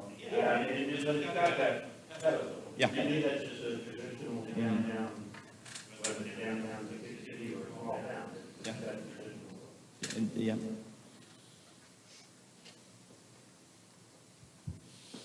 Anybody on the planning commission have any other questions or comments? Yeah, Commissioner Green here. I have a comment aside from this, but in the stack of drawings that were included in our handout, there was an item called a sedimentation fence, and it was shown to be, in some places, a double fence. Can somebody explain what that kind of looks like and where that is and what the purpose of that is? Is it going to be obvious, laid out along It should be just temporary. the property? Yeah, it's just silt fence, fancy name for silt fence. They got It's silt fence, and it's double back because it's in a floodplain. So that way, if you get the first one that fails during construction, hopefully the second one will pick up the silt and keep it out of the creek. Yeah, it's purely temporary. It goes away. Yeah, once it's all stabilized, it'll all be removed. I thought it was a permanent fixture. There might be some permanent silt fencing around this town that's still out there. Yeah. It's not supposed to be. There's some that, Thank you. Anybody else have questions or comments? have a citizen comment. I do have one citizen comment, Joe LaCroix. He's at 11123 Farragut Hills Boulevard. My name is Joe LaCroix. I live at 11123 Farragut Hills Boulevard. I'm here as a representative for the Concord Hills Homeowners Association, specifically for a petition that is floating around on social media. Don't kill the messenger. That petition is asking for some deed restrictions from the town and a performance bond for flood mitigation. And while the HOA discussed this petition, we couldn't form a consensus around it. But we do have concerns and questions regarding the process. That said, the HOA, the board, we wanted to fulfill our roles as representatives of Concord Hills. And so these are those questions and concerns. First off, there's a lot of questions still floating around regarding the hydrologic study. I know it's a very complicated process or a very complicated matter, but what we would like to see is for someone to explain the process in layman's terms about what the study entails, when it's required, and how can the residents of Concord Hills rely on the information to know that our stormwater systems will not be negatively impacted by this development. Second piece of it is, can the town legally require a performance bond for stormwater or flood mitigation? If not, if there's no performance bond that can be required, how will the town enforce negative impacts in case of a stormwater or flood event if a failure does occur? Lastly, the petition floating around is looking to require deed restrictions to limit the property owner from building more high-density apartments. Is this an option for the town? If not, can you describe how the town is prepared to limit the building of more high-density housing on this development? And how does PCD, the Planned Commercial Development zoning, give the town more flexibility in restricting additional high-density development on this site? In closing, we support limiting high-density housing. We support requiring the property owner to adhere to town ordinances regarding stormwater management. Those are my questions and concerns, our questions and concerns. Thank you for listening, and I hope personally to hear some responses, especially in regards to the hydrologic study. Mark, can you address this for us?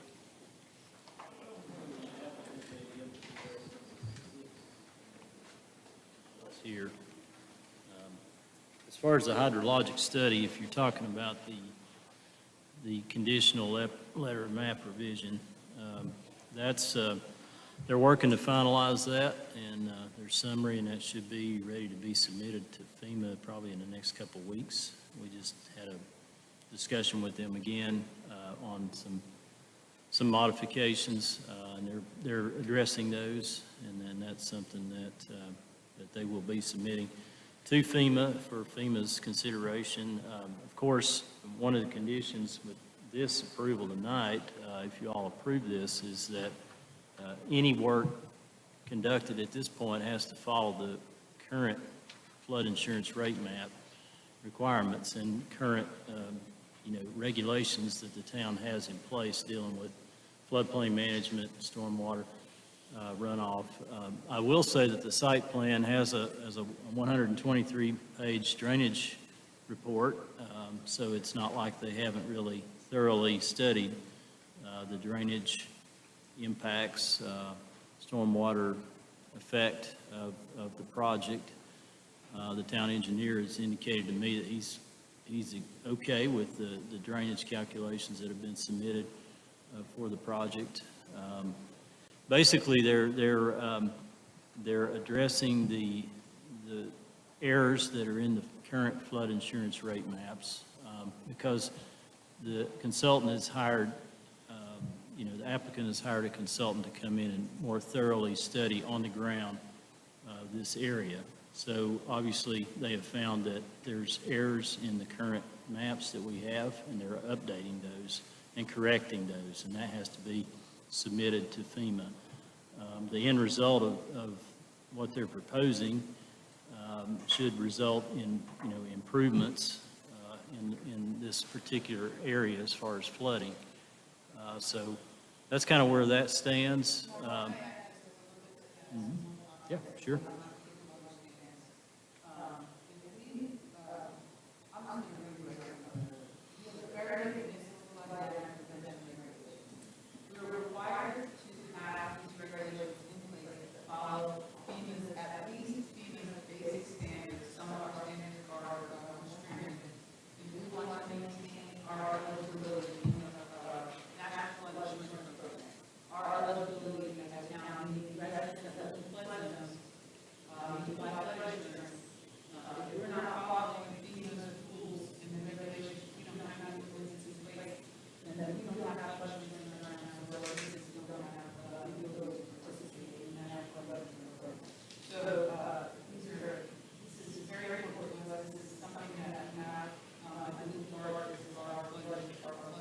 That's me.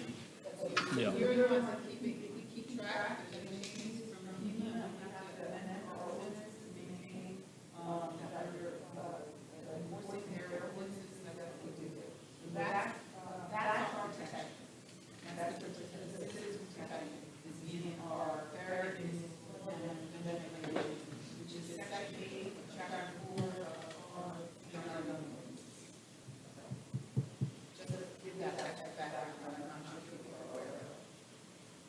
Yeah, that's true. Yeah, it's very important for us to not obviously get kicked out of the flood insurance program, because then everybody that has an insurance policy basically loses that. And if they have any flood damage, they're on the bill for 100%.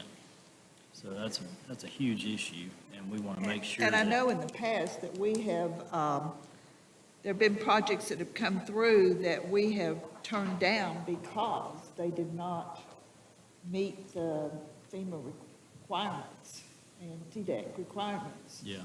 in the past. So that's something we're very, very concerned about and very, very aware of. That's right.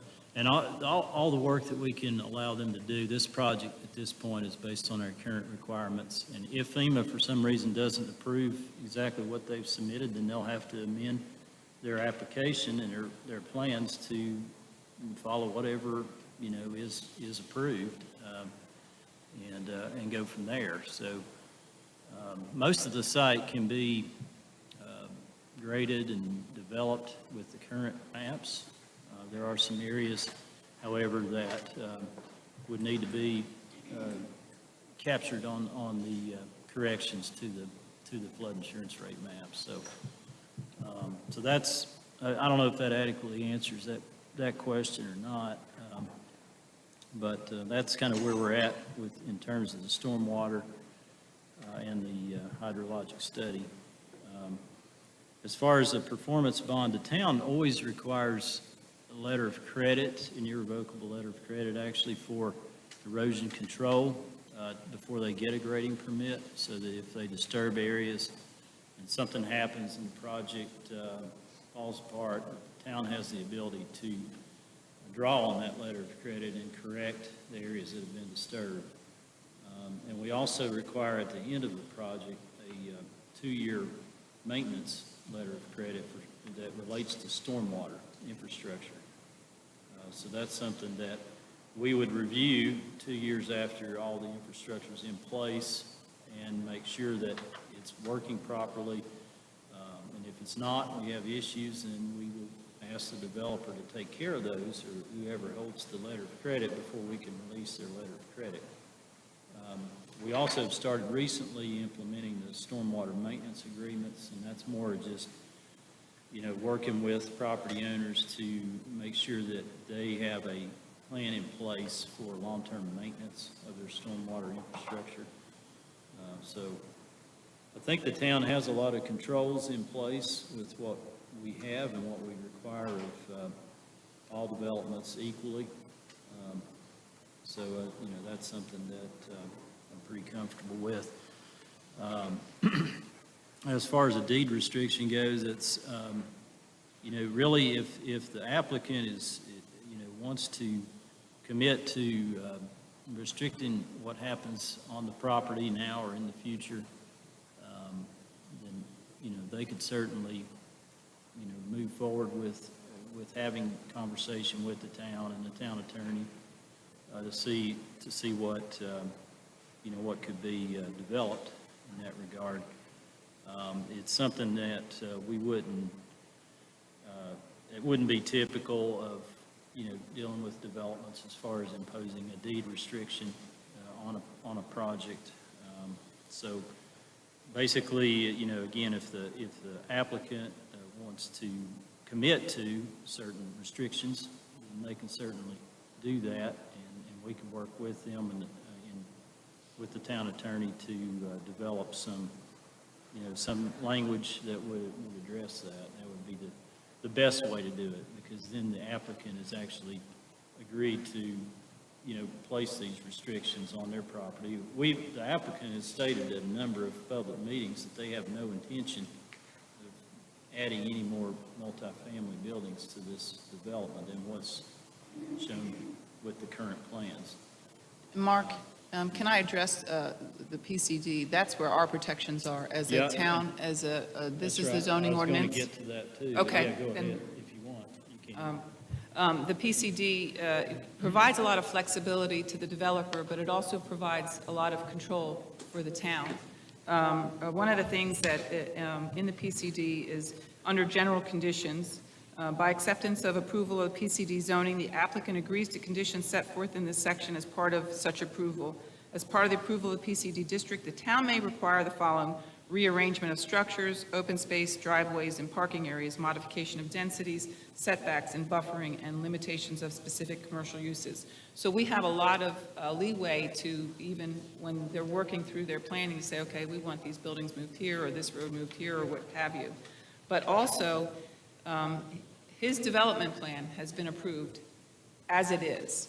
So if Mr. Cullum wants to come back and add something to it, that's called a major modification, and he would have to get approval from both the the MPC and the Board of Mayor and Aldermen to make any changes.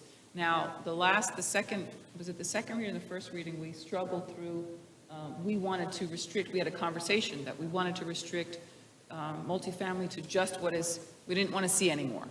And so we went back and forth and struggled with, because it was a rezoning, almost like you would have to do a text amendment to the zoning ordinance to enforce that restriction in that, and we realized that that was becoming unwieldy when we actually have the protections already built into the PCD zoning ordinance to say, you have to come back to us anyway, and you've just heard us talk for 20 minutes that we don't want to see any more multifamily. So I don't think he'll be bringing back multifamily because he knows what the answer will be. That's one thing. And then we have the land use plan. There's concern that in 10 years, they'll come in and take all the commercial out and put in multifamily. Our land use plan calls for this area to be mixed use. You take out all the retail, and then it's no longer mixed use, it's singular use, which is not what our land use plan calls for. So there is really, to me, that opportunity is not there as well. So that's where our protections are for the town. It's in our regulatory, the processes that we have, the planning, the ordinances that we have, the subdivision regulations, the architectural design guidelines, all of that stuff is where the protections for our community and how we enforce how things are built out in our community. So I hope that was, okay. Yeah, I mean, in relation to what the property was zoned before it was rezoned to planned commercial, there's a lot more embedded protection to the community with the PCD, because like Vice Mayor Paulman said, they have to go through two different bodies if they propose a major change. And anything on those areas that are shown as undeveloped is going to have to come to both the Planning Commission and the Board of Mayor and Aldermen. So, it's a two-board process.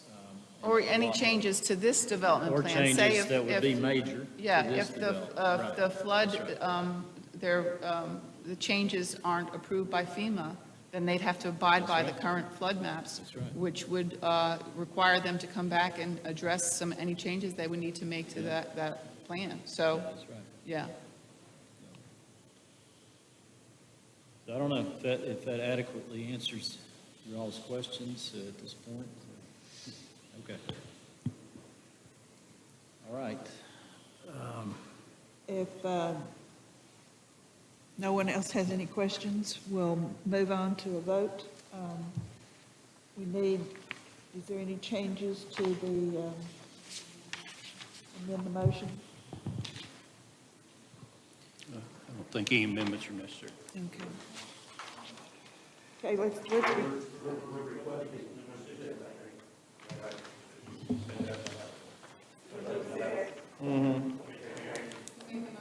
I did. Take that out. Yeah, I will amend my motion to remove the number 6 from the subject twos. Yes.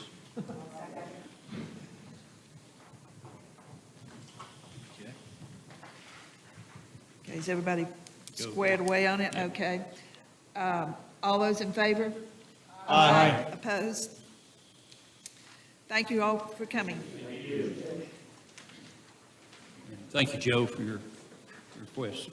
It's residential, which provides for both attached and detached.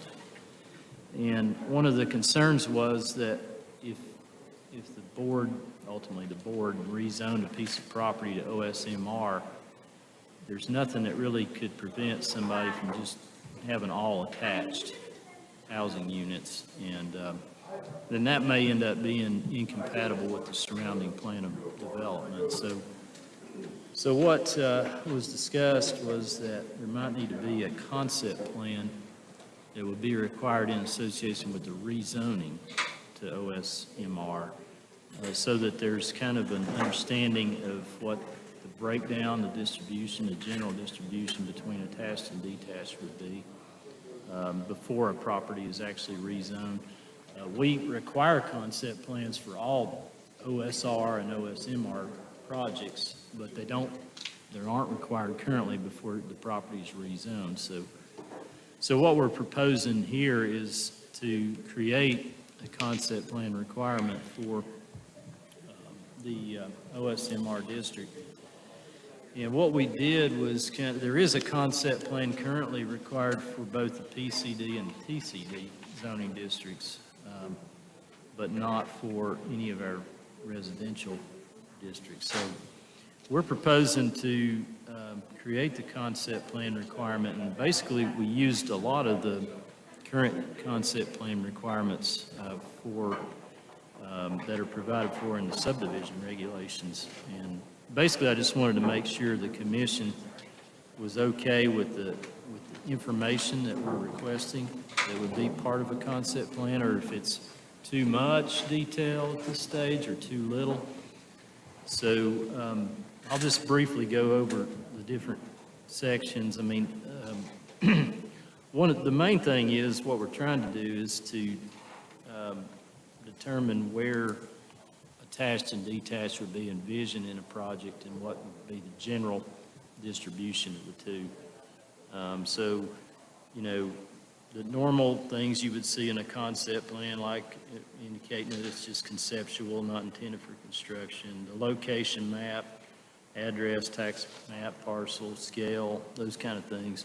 Property owners, the property boundaries, acreage of the property, really just kind of basic inventory information. Basically, what is the property surrounded by? Are there, what's the surrounding plan of development? Are there other attached projects nearby? Is it all large lot, rural area? Do we have road connections that we need to think about, or trail connections? And how would that fit in with the layout on the property? Using the site topography that's available on KGIS, it wouldn't require you to go out and do any field analysis. Basically, it's just what is readily available information that any citizen could get to basically do a rough inventory of the site to see, what areas are realistically developable and whether they would be good areas for attached versus detached and that kind of thing. And this is the general location of proposed buildings and property lines, general location and acreage of open space areas. One thing we weren't really certain about, that's currently a concept plan requirement, but is the approximate grade of streets and sidewalks. I'm not sure if we want that much level of detail. That was something I wanted to make sure that I got some feedback from you all on. Obviously, you need to make sure that the streets that you envision are buildable. You know, you don't want to have a 20% grade street. So, you know, I think there's some value to that if it's a very rough approximation of what the street grades would be. But we weren't sure about that particular requirement, or if there's some that we haven't included that you all think would be important to have before a property is rezoned, and we need to know that too. And then just a signed statement by the owner and the applicant that they're aware of the town's development requirements and standards, and that they will be required to meet all applicable standards during development. And again, all those are basically in our current concept plan section of the subdivision regulations. We didn't include some of the stuff that's in there because we felt like it was too much detail for just a rezoning. So we're just trying to balance what we felt was reasonable. Would get you the basic information you would need without you know, overkill. So that's basically what we have in this ordinance 21-09, and the staff is recommending approval of this ordinance through resolution DC 21-07. I'm going to move to approve. Second. All those in favor? Well, Aye. can we talk? Okay, I'm sorry. I cannot get that out of my head. Well, it's true. It's true. It's true. Sorry. It's true. Sorry. I'm not familiar with all that goes in, the detail that goes into a concept plan. I know what we get, and I know what I can look at. Just to remind everyone, the goal was, we had an opportunity for rezoning request for OSMR, and at the board of mayor and alderman level, there was some concern that they didn't know where the attached would go. They were very uncomfortable with not understanding how much of it was attached. So they ended up not voting for the OSMR, and they ended up coming back for OSR and moving along with their day. Our goal, one of the goals in our land use plan is to have a variety of housing. And when you have those challenging pieces of land where townhomes could possibly work as a mix, we certainly want to embrace that, but we want to be able to have a little bit of say over it. So that was the reasoning of bringing the concept plan into the OSMR. So having said that, and I'm looking through this, I don't know how much of this is asking a little too much. Really what we're looking for is a general idea of where they want to put it and how that matches in with the existing built environment or the existing constraints. And I don't want to make it too costly for them to apply for OSMR, or they won't. And there's some areas where it may be of advantage for us to have that. So, Noah, you've developed. Is there anything in here you're uncomfortable with that you think this is asking a little too much in detail? I don't think there's anything in the language that's too arduous if you're going for OSMR. OSMR is going to be typically maybe a little denser in some areas, even though their overall density may be the same, and it's consistent with our other concept plans. And I think having a consistency between concept plans and what our expectations are is appropriate. So it's really not that big a deal. If you're going for OSMR, you should be doing a concept plan anyway to understand what, to understand the math. Does the math work? Is it a profitable project or is it not a profitable project? So I think this is completely appropriate, and I support the changes as presented. All I had. I'll say that we've gotten into more problems and questions over the years with not being detailed enough. So I'm always in favor of being more detailed.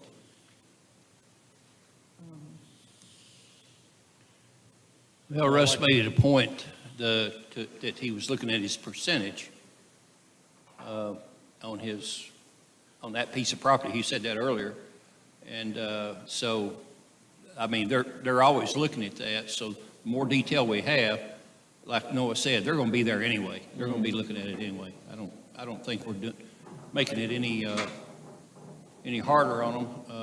And matter of fact, it's probably, as far as the civil's concerned, he'd probably be happier that we're doing this. Because he's farther along before it's ever presented. And, of course, that builds more hours, and I guess, but it gives us more clarity on what they're actually trying to do. It's really not that big a deal, this level of detail in a concept plan. You're not really spending that much money. I mean, you're using readily available data, and you're spending some design time, but, and things may change when you go to preliminary plat. If you go from GIS topography to LiDAR topography, like what we saw tonight, obviously you may see some things that no longer work, but I think this is completely appropriate and acceptable, and I don't think it's arduous on an applicant at all. Anybody else with any questions or comments?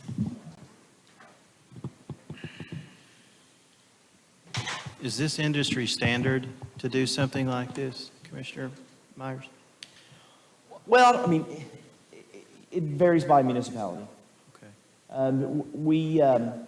Our bar here in the town of Farragut's higher than probably most other East Tennessee communities, but by no means are we necessarily higher than a lot of other areas that are suburbs that are maybe similar to what we are, or towns or municipalities. So you have seen this before? So yes,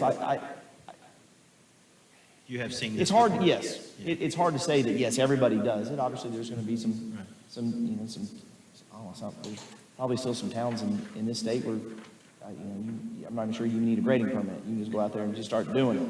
But that's not our expectations, and I think that folks that want to develop here know that we set the bar a little higher. Our product ultimately is probably worth a little bit more than in maybe other areas, and so is it industry-wide?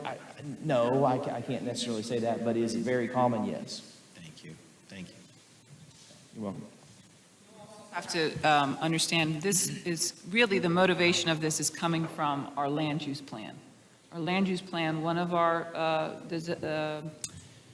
goals in our land use plan is to expand our housing choices, and that's where this comes from. It's just enforcing that ability to embrace more housing choices, and this is one of those opportunities.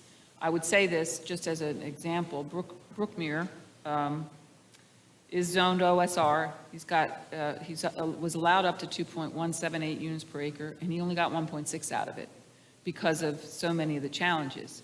Now, could that have been on the front end appropriate to have some townhomes on the front end? He could have put some more in there and recouped some of the costs of developing that land, and it would have looked fine, probably in that development, because that fronts Virtue Road. So this just gives a broader opportunity for people to look at our land, the land we have left, a little differently.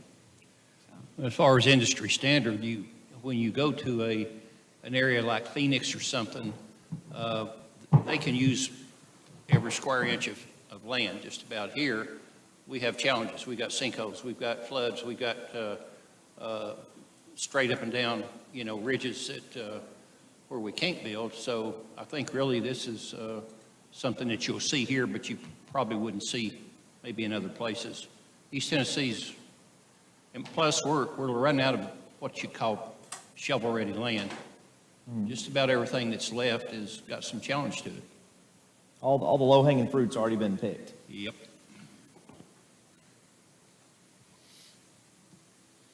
Any other questions?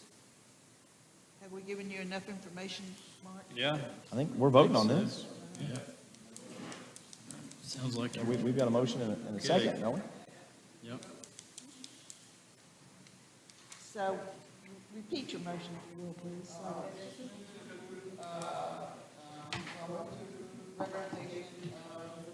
Resolution PC. Yeah, PC 2107. I'm sorry, I took your thunder. Ordinance 21-09. And second? Second? Okay. I think Mayor Williams. Yeah, I was gonna say, didn't we already, I think we did it, didn't we? Yeah, Mayor Williams said. We had no changes. No changes. No, it's good. All those in favor? Aye. Opposed? Number 6 is discussion on an update to the major road, and this is discussion purposes only. Yeah, this is just a workshop Discussion item. on update to the major road plan and potential cross-sections for local and major collector streets, town of Farragut, Apple. This really is really two discussions, really, from my perspective at least. The first one is the major road plan. And the major road plan is a legal document that actually is recorded at the Register of Deeds. And periodically, communities really need to revisit their major road plans and acknowledge new streets or streets that have changed in how they function, and, update the plan accordingly. We had a kind of a discussion about this back in 2017, this and other items. And there were some other projects going on, particularly along Grigsby Chapel Road, and it really didn't move forward with it. But we're trying to revisit this now because really our major road plan needs to be updated. We've had some new streets come in, and we've got some streets that, from the staff's perspective, need to be updated in terms of how they function or how they will function in the future. And so just going through that first, I will say that the second part of this discussion, when we're talking about cross-sections, is really going to ultimately be in our major road plan. What we'd like to have eventually is, once the major road plan is updated, then we kind of have a little bit more discussion about cross-sections. And so if you go to the website and you click on a street section, let's say Allen Kirby Road, I click on that, I see what its classification is, and then I also see a hypothetical cross-section of what the community's vision is for that street in the future. So that's kind of what we'd like to be working toward, and that's what we'll talk about a little bit more with the cross-section part of the discussion after we go through the major road plan. As far as the major road plan, the things that we're recommending to update here, most of them are really simple. One thing is that we've had the Ivy Farms Road that's been constructed from Kingston Pike to Union Road. I think everybody knows where that is, right in this location. And that needs to be picked up on the major road plan, and it would be, really, we would recommend that that be classified as a major collector, because that's how it's going to function in the future. When the properties are developed along that road and Union Road's improved, so it's going to be a connector, a pretty major connector between Kingston Pike and Union Road. The second area that we're looking at is reclassifying some of the, if you remember a couple of years ago when Briarstone, maybe more than that, Briarstone was developed, we asked them to connect to Audubon Hills through a street called Dunlin. And so now basically you have what the staff would classify as a local collector from Turkey Creek Road, basically all the way to Midhurst. And Midhurst is currently classified as a local collector. Then all the way down to Peterson Road, which is a local collector. So all these local streets that are really internal, mostly to Kingsgate and Turkey Creek Woods, really serve as collectors because they will collect traffic not only from the subdivisions, but also collector and arterial streets like Turkey Creek Road and Kingston Pike. So really, that new section, from a staff's perspective, needs to be classified as a local collector. It really won't have any functional impact on the properties.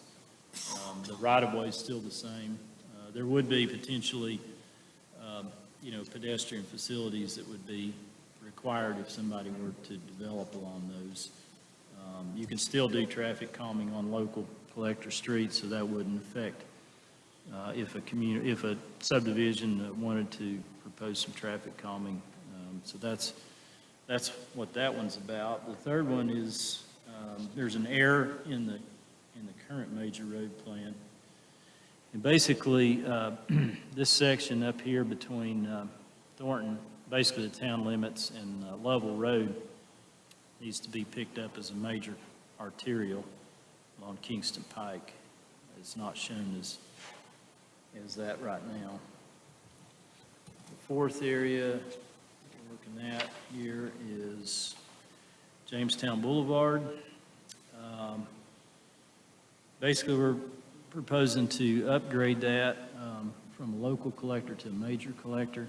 And at some point in the future, that road is likely to be signalized at both ends, and it's going to really function at least as a major collector, potentially a minor arterial at some point, but we feel like that needs to be updated on the plan to reflect how that road is really going to function at some point, probably in the near future. Boring Road is another one. That's currently a local collector. We're proposing to change that to a major collector. There's a lot of undeveloped property on Boring Road, similar to like Allen Kirby, Dixon, Evans Road, and all those are major collectors. So Boring Road really is going to collect traffic from Kingston Pike and Smith Road, and also development on the road itself. So it's really going to serve as really more of a major collector, similar to those other streets that I just mentioned for that. So, and then the Grigsby Chapel Road and Smith Road from Kingston Pike to Fretz Road, changing that from a major collector to a minor arterial. This would bring our map in line with TDOT's classification of that road. And really, it from our perspective, needs to be a minor arterial because it collects traffic from major collectors or collectors and transports them from major arterials, Kingston Pike and Campbell Station Road. So it really functions as an arterial. And so that's something we're proposing. And then Campbell Lakes Drive was shown way back on the west side of Campbell Lakes Drive. It was shown many years ago as extending west, probably ultimately to Fretz Road. But the way that Farragut Commons was ultimately developed, which I think involves some legal issues, there's really no realistic way to extend that road further west. So we're just proposing to remove that from the major road plan as far as a future road connection. And then the last one is basically another thing that just needs to be cleaned up north of the interstate. There was a section of street that was shown that kind of peeling off toward Old Snyder Road. And when Outlet Drive was reconstructed a few years ago, that particular element of the major road plan was really nullified. So we're just going to proposing to take that out. So that's the first component that we'd like to really move forward with really next month with an ordinance to try to update at least the major road plan. And that's the updates that we're proposing. And then, continuing our discussion and review of cross sections and things and thinking about, what's the vision for different really collector streets in the future as they develop and redevelop. So I don't know if any of y'all have any questions or comments about the major road plan part of this. We did, talked about it. Yeah.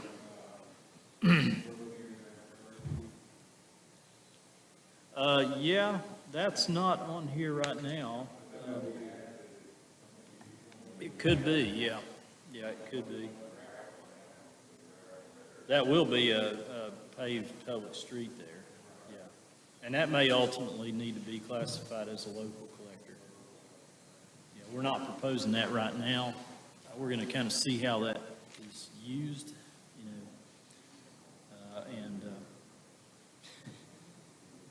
and if it becomes something that's, you know, really functions as a collector, then we can consider updating that in the future. So, we really haven't updated our major road plan in a number of years, and so we really do need to do it. Does anybody else have anything on this? Okay. I do have a question on what you Yeah. just said. Don't you have a date in mind that you do this every so often? Haven't we been doing that? in the It really past? depends on development, and, you know, as fast as our community's been developing, really, honestly, the major road plan ought to be updated about every other year, really, or at least looked at pretty closely. We just approved the updated public street list in January. I think the board approved that, Board of Mayor and Alderman, and it had been a few years since we had done that, too, so I think both of those things probably need to be looked at a little more frequently than we have in the past. It just hasn't been.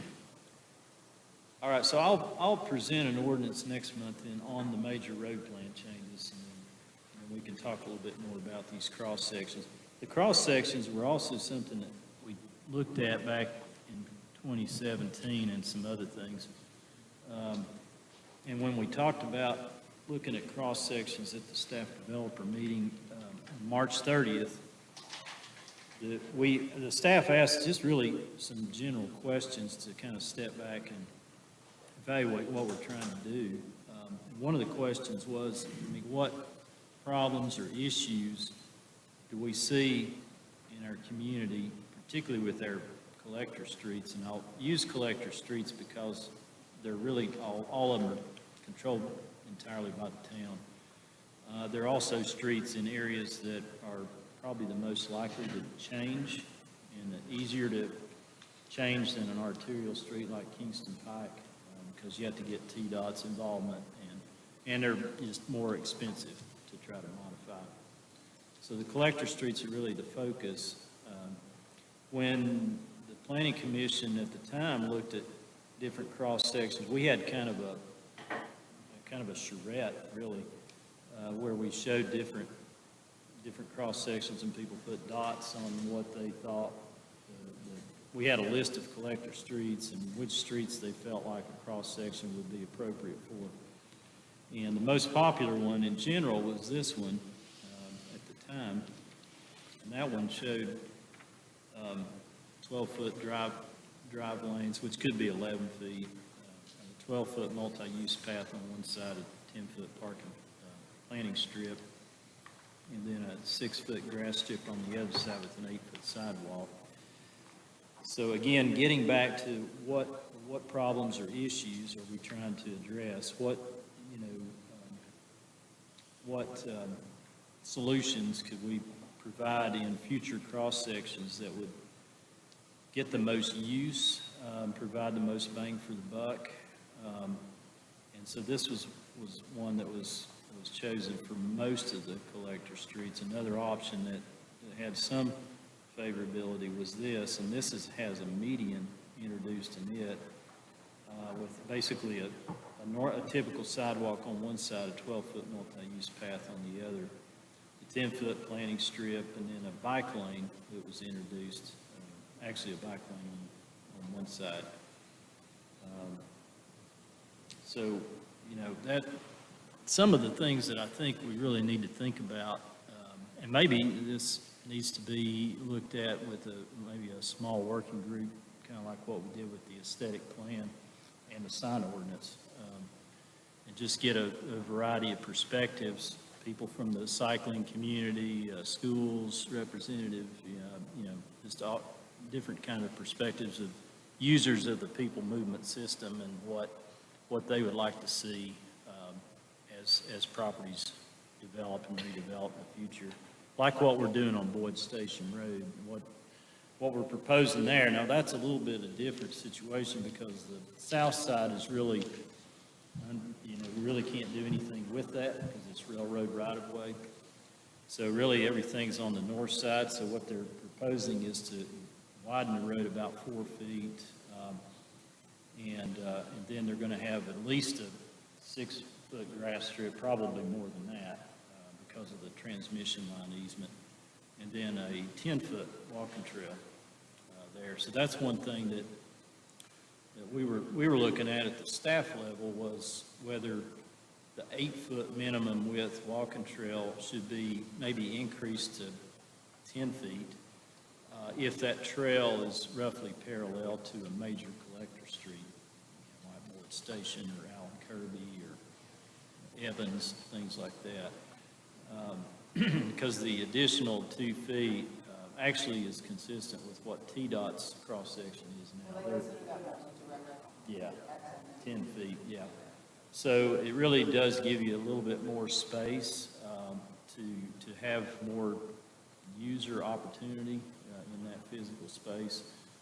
So that's something I think that we need to think about, the widths of those. Do we need to even think about increasing the grass strip width, or are we comfortable with the 6 feet? We really haven't had enough experience with the 6 feet yet because most of the applications have been on local streets and the trees haven't had time to grow to where we could assess whether they're going to be an issue or not. Certainly it'd be an improvement from what we did have, which was 3 feet. And then we're also trying to be a little more picky about the kind of species that are used for street trees. Not only ones that don't have really invasive roots, but also somewhat more conical shapes so that they don't protrude out into the traveled way and have to be pruned back, or topped back. So that's another consideration. Mark, And then- on Yeah. Boyd Station, you say that we're going to be widening it. Are we looking at 11-foot lanes or 12-foot lanes? I hope we're looking at 11-foot lanes. I hope we don't need to I do. don't remember, to be honest. Well, I'll be fighting for the 11-foot lanes. I don't think we should do 12-foot lanes on a road. I don't It's believe just, it is, but Okay. I'd have to double check. the expanse is too wide. It becomes, Everett Road and McPhee Road are both 12-foot lanes, and people fly on them as a result of the fact that it's just so wide. Yeah.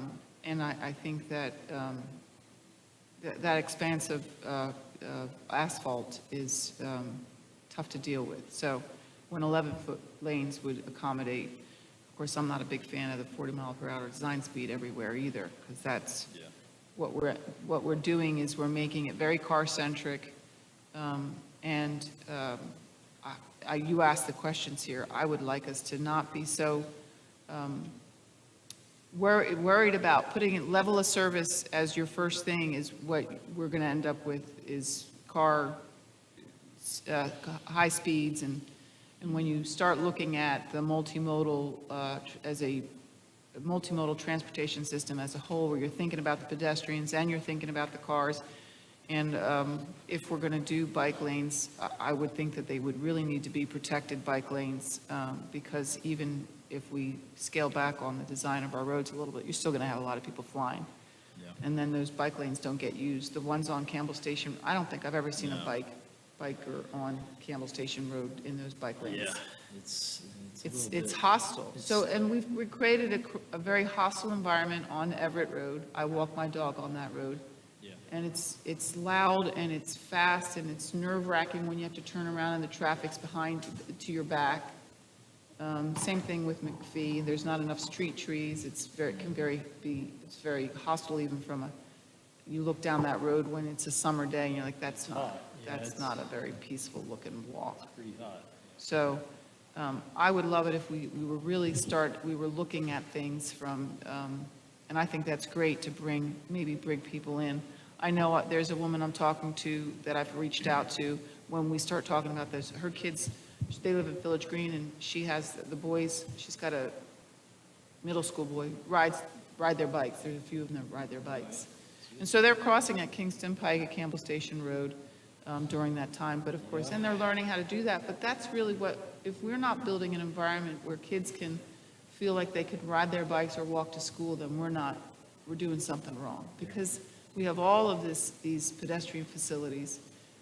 This should be something that kids should be able to do. It's an opportunity for freedom. It's an opportunity for them to get some energy out before and after school. And we need to be paying attention to what environment are we creating for everyone, not just, and acknowledging that we're always going to be car-centric. We live in the suburbs.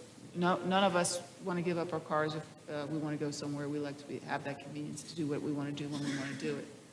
But understanding that we've got to find some balance here. So that's my soapbox. That was, back in 2017, we also looked at some of the things you're talking about. We looked at some key elements of design that related to rights-of-ways. Because I've said for years that we got these parks, which are nice, but we've got our biggest public space are our rights-of-ways. And we can make those linear parks if we are creative and kind of think about it. And we try to do that within the town. I think we do a pretty good job with trying to look at those as more than just a street. It's a people movement area that with proper landscaping and it can really become almost kind of like a linear park. I think the most comfortable walking trail we have is the one along Turkey Creek Road, because of the utility. It's far off. It's so separated from Some of it's a Boyd more. Station would probably be like that just because Yeah, Boyd Station will be that way Well, and so because will the that one in some of it. Virtue Road. of that easement, utility easement. I think we need to go along with that 11-foot lane and the amount of grass strip that we can have there. We need to go ahead and put the roundabout there at the entrance on Boyd's for that subdivision. I mean, I think if we didn't, we'd wish we had at a later date. Yeah, I think that's something that we'll have to have a conversation about with the town, with the community and the developer, because I do think they need to introduce some curvature in that road somehow and try to calm it as much as they can, since we are widening it a little bit. Does that particular location lend well for a roundabout? I don't know. I haven't really looked at it in detail. Part of the concern again is that the south line is kind of fixed, so most of the work is going to have to occur to the north. Sure, that's putting curvature in the road, for sure. Yeah, it would put curvature in the road. It could be kind of an asymmetrical. Right. Yeah. The one on Virtue Road's kind of an asymmetrical roundabout. I mean, Yeah. we kind of cheated it over to one side. We sure did. Because It's moved over to the east. Right. To kind of keep it further away. we may have, that ship may have sailed tonight, though. I mean, being that we just approved their preliminary plat. Well, like I said, the Boyd Station. Yeah. The road's still in there. But all of a sudden, if we're getting a roundabout in there, we're gonna need quite a bit more property from them, and they may not be too excited about that if they start losing I units. think they kind of thought we were going to go down that route, but from the previous conversations we've had. I think it's a great idea. Yeah, it definitely needs to be looked at, because now's the time to. I think the roundabout on Virtue Road, obviously, it's closed right now, but I think that roundabout on Virtue Road did a great job of slowing traffic down. Yeah. Yeah, I think so. Yeah. Well, I think they're glad that it's there. Because it's a nice entrance to their neighborhood, and it's the same developer, so, I mean, it's not like we're springing something new on it. Well, and I think what they can do is get that in front of them, because when they try to redesign, after,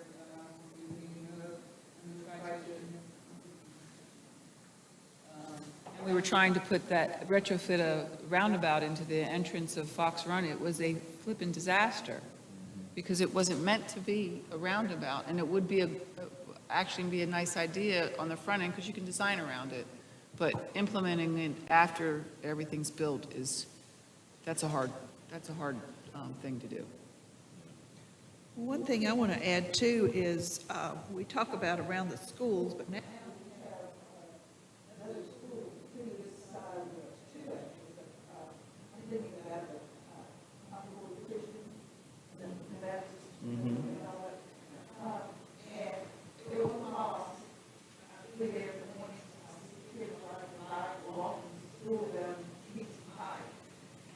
I'm not sure what my son's done, I haven't know that age, people do, by themselves.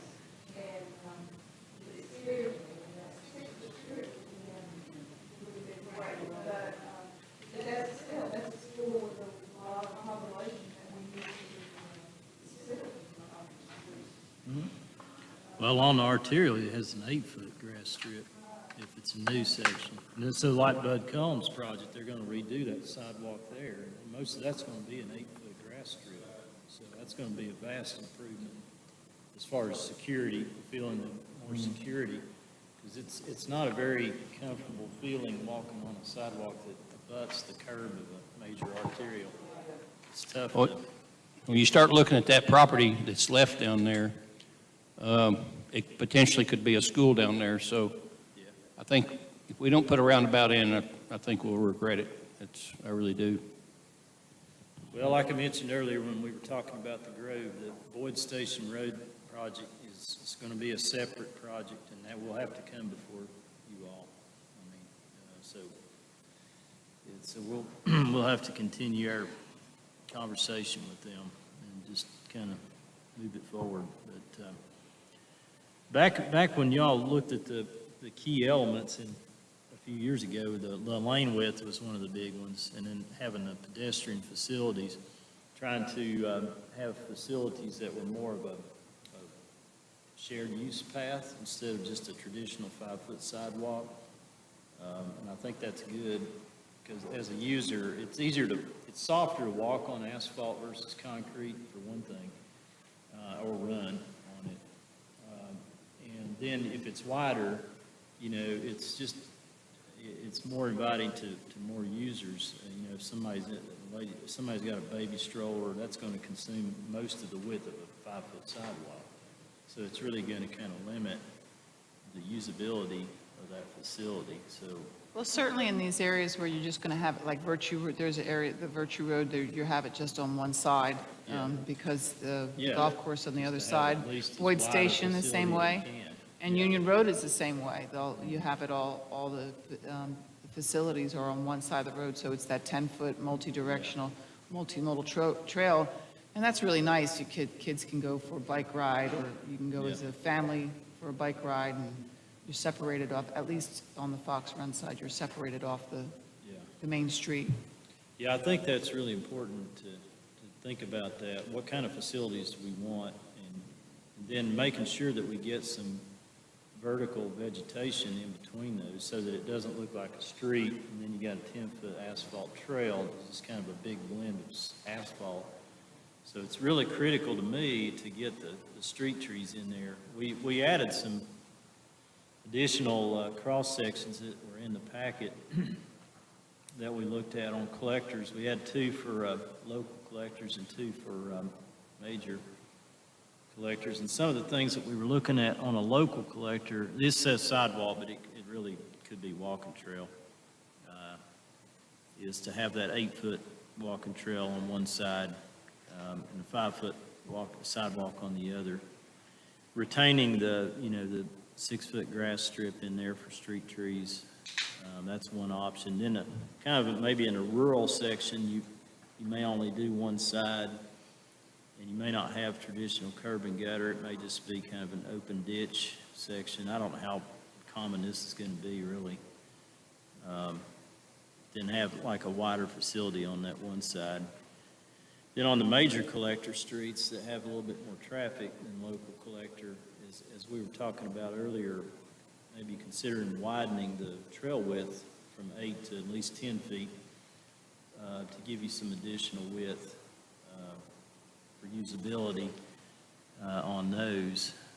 So that's one option there. This This shows two 11-foot lanes on all of our options. There's a 6-foot grass strip and a 10-foot multi-use path on each side with this particular option. And then this is an option, the last one that we'll look at, and it has a median in there with a traditional sidewalk on one side and a multi-use path, 10-foot path on the other. I don't really know how many streets really where a median would be appropriate in looking at our collector streets. So that's kind of some of the conversation I think we need to have is what do we want that cross-section to look like on these different collector streets that are likely to be, developed or redeveloped in the future, like Allen Kirby. I mean, Yeah. that's very likely to have something happen to it, or Evans. Well, and I keep thinking about, with this mixed-use town center coming in, this is an opportunity for us to, especially if something happens on the remaining part of the Biddle property that fronts Concord Road, an opportunity to make that much more pedestrian-friendly. And what does that look like? Because it is really connects into our mixed-use town center, and we want to encourage people walking there. And wouldn't it be great if a kid could walk home from school and get across that area and make Concord Road? So what does that look like? I've heard I talked through this idea out to Concord HOA members, and one of them said, well, I would love to see a little bit of a median. So, I don't know if you have enough room in that area. Obviously, it's the area between the connection into our new mixed-use development and north of the cemetery. But, there's an opportunity there. That's probably something you want to get together with the people that actually use it, if that ever comes to pass. But these are the kinds of things that we need to be thinking about. Jamestown Boulevard, we might be designated a major collector, but we really need to look at that from a walkable, the pedestrian's perspective, because that's part of our mixed-use town center. And I would hate to turn that into a speedway. So we've got to be paying attention to these roads, particularly the ones close to the mixed-use town center. And the parental responsibility. And the parental responsibility zone, yep. Those are probably definitely focus areas.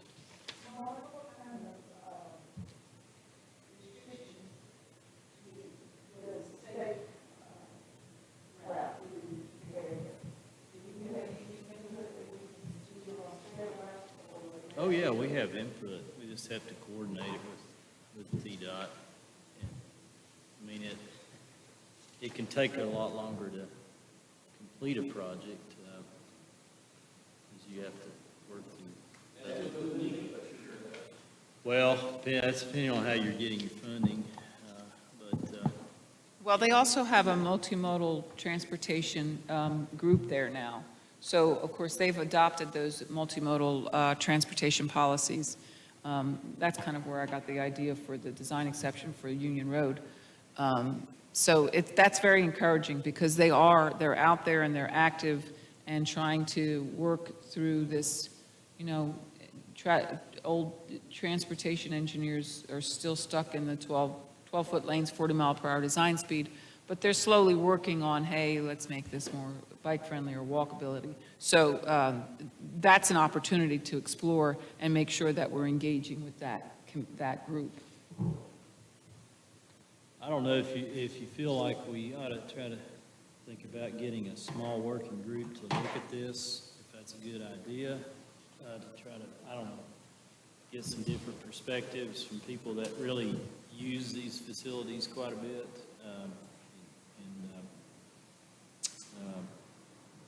I don't know if that would be helpful or not. I think we found it to be pretty helpful with the sign ordinance. It was very helpful there, and with the aesthetic plan group, we were able to kind of iron out some things a little bit easier, I think, with having a small work group to do that, and then they could come back and present things to the planning commission and the public. Really, I would just kind of, if I were approaching it, I'd highlight the collector streets that we're looking at, and just kind of, here's what they look like now. Here's some options, you know, to think about. That could be realistic for those streets. And then just kind of get some feedback on the different options. Mark, I have a few people that I've already had conversations with, the mom of the boys that bike ride, yeah, and that'd be they're big in bike riding. And there's a fellow in Glen Abbey that walks all over the place. So, and I told him about, that we were talking about establishing a committee to deal with these issues that we're looking at, and he said he was interested. So Okay. that would be an opportunity to pull some people in. Do you all think that's a good way to move forward with it? I'm not just talking about the collector streets either, right? It's a bigger picture thing. There's- Yep. Like what we did, to me, what we did on the section of Peterson was a really good thing. Yep. We didn't have a whole lot of options there, but we tried to build in kind of a pedestrian area for that road. And then also try to slow the traffic down by narrowing the perception of the road width. So, you know, things like that. They've settled down too with that one. I know they were very upset when that I haven't first. gotten any complaints about that in a long time. Okay. So I don't know. But yeah, looking at that as well, you know, how can we use our existing streets and maybe restripe them or make them more, you know, appealing to all users, especially in that parental responsibilities. I think that's really important. But does anybody else have anything you want to add? Does that seem like a good idea for us to pursue that? Or is it just try to get a few people together and look at it intensely and then come back to you all? Okay.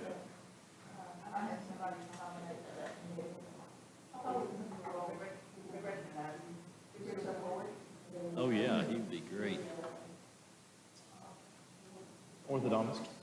Yeah, he's familiar with running on the roads. Yeah, if he has the time to do it. He lives in Sequoia Hills, but I don't know if he has the time or not. Well, he has his offices over here. He runs during lunch. Huh. Yeah, I don't know. Anybody else have anything on that? Okay, I'll move on to, I guess, if you, we'll proceed with exploring that and try to develop a working group to look at that.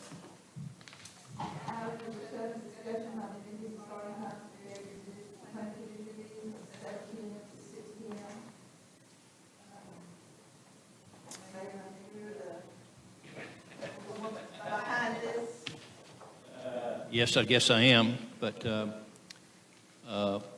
I think we need to start earlier. That way, hopefully, the staff can get home earlier. I don't think it's fair to them to be here to midnight and have to come in again early in the morning. So if we all can meet earlier, I think everybody I've talked to said they probably could. Okay.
Well, we can keep it at 7, and then if this continues on, we'll have to go to 2 meetings.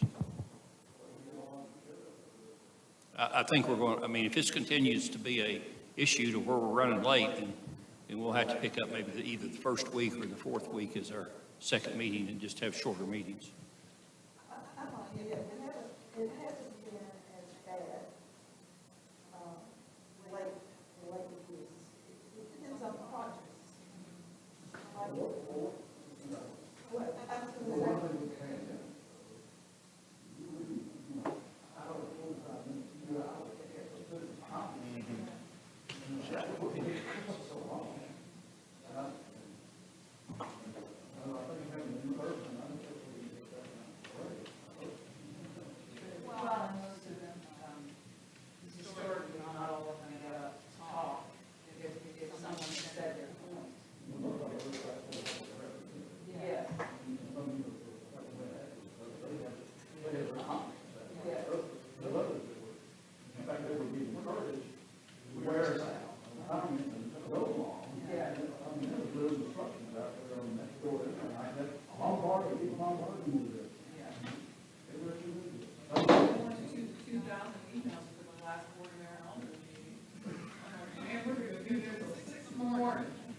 You've gotten to this point of your agenda and it's midnight, okay, this next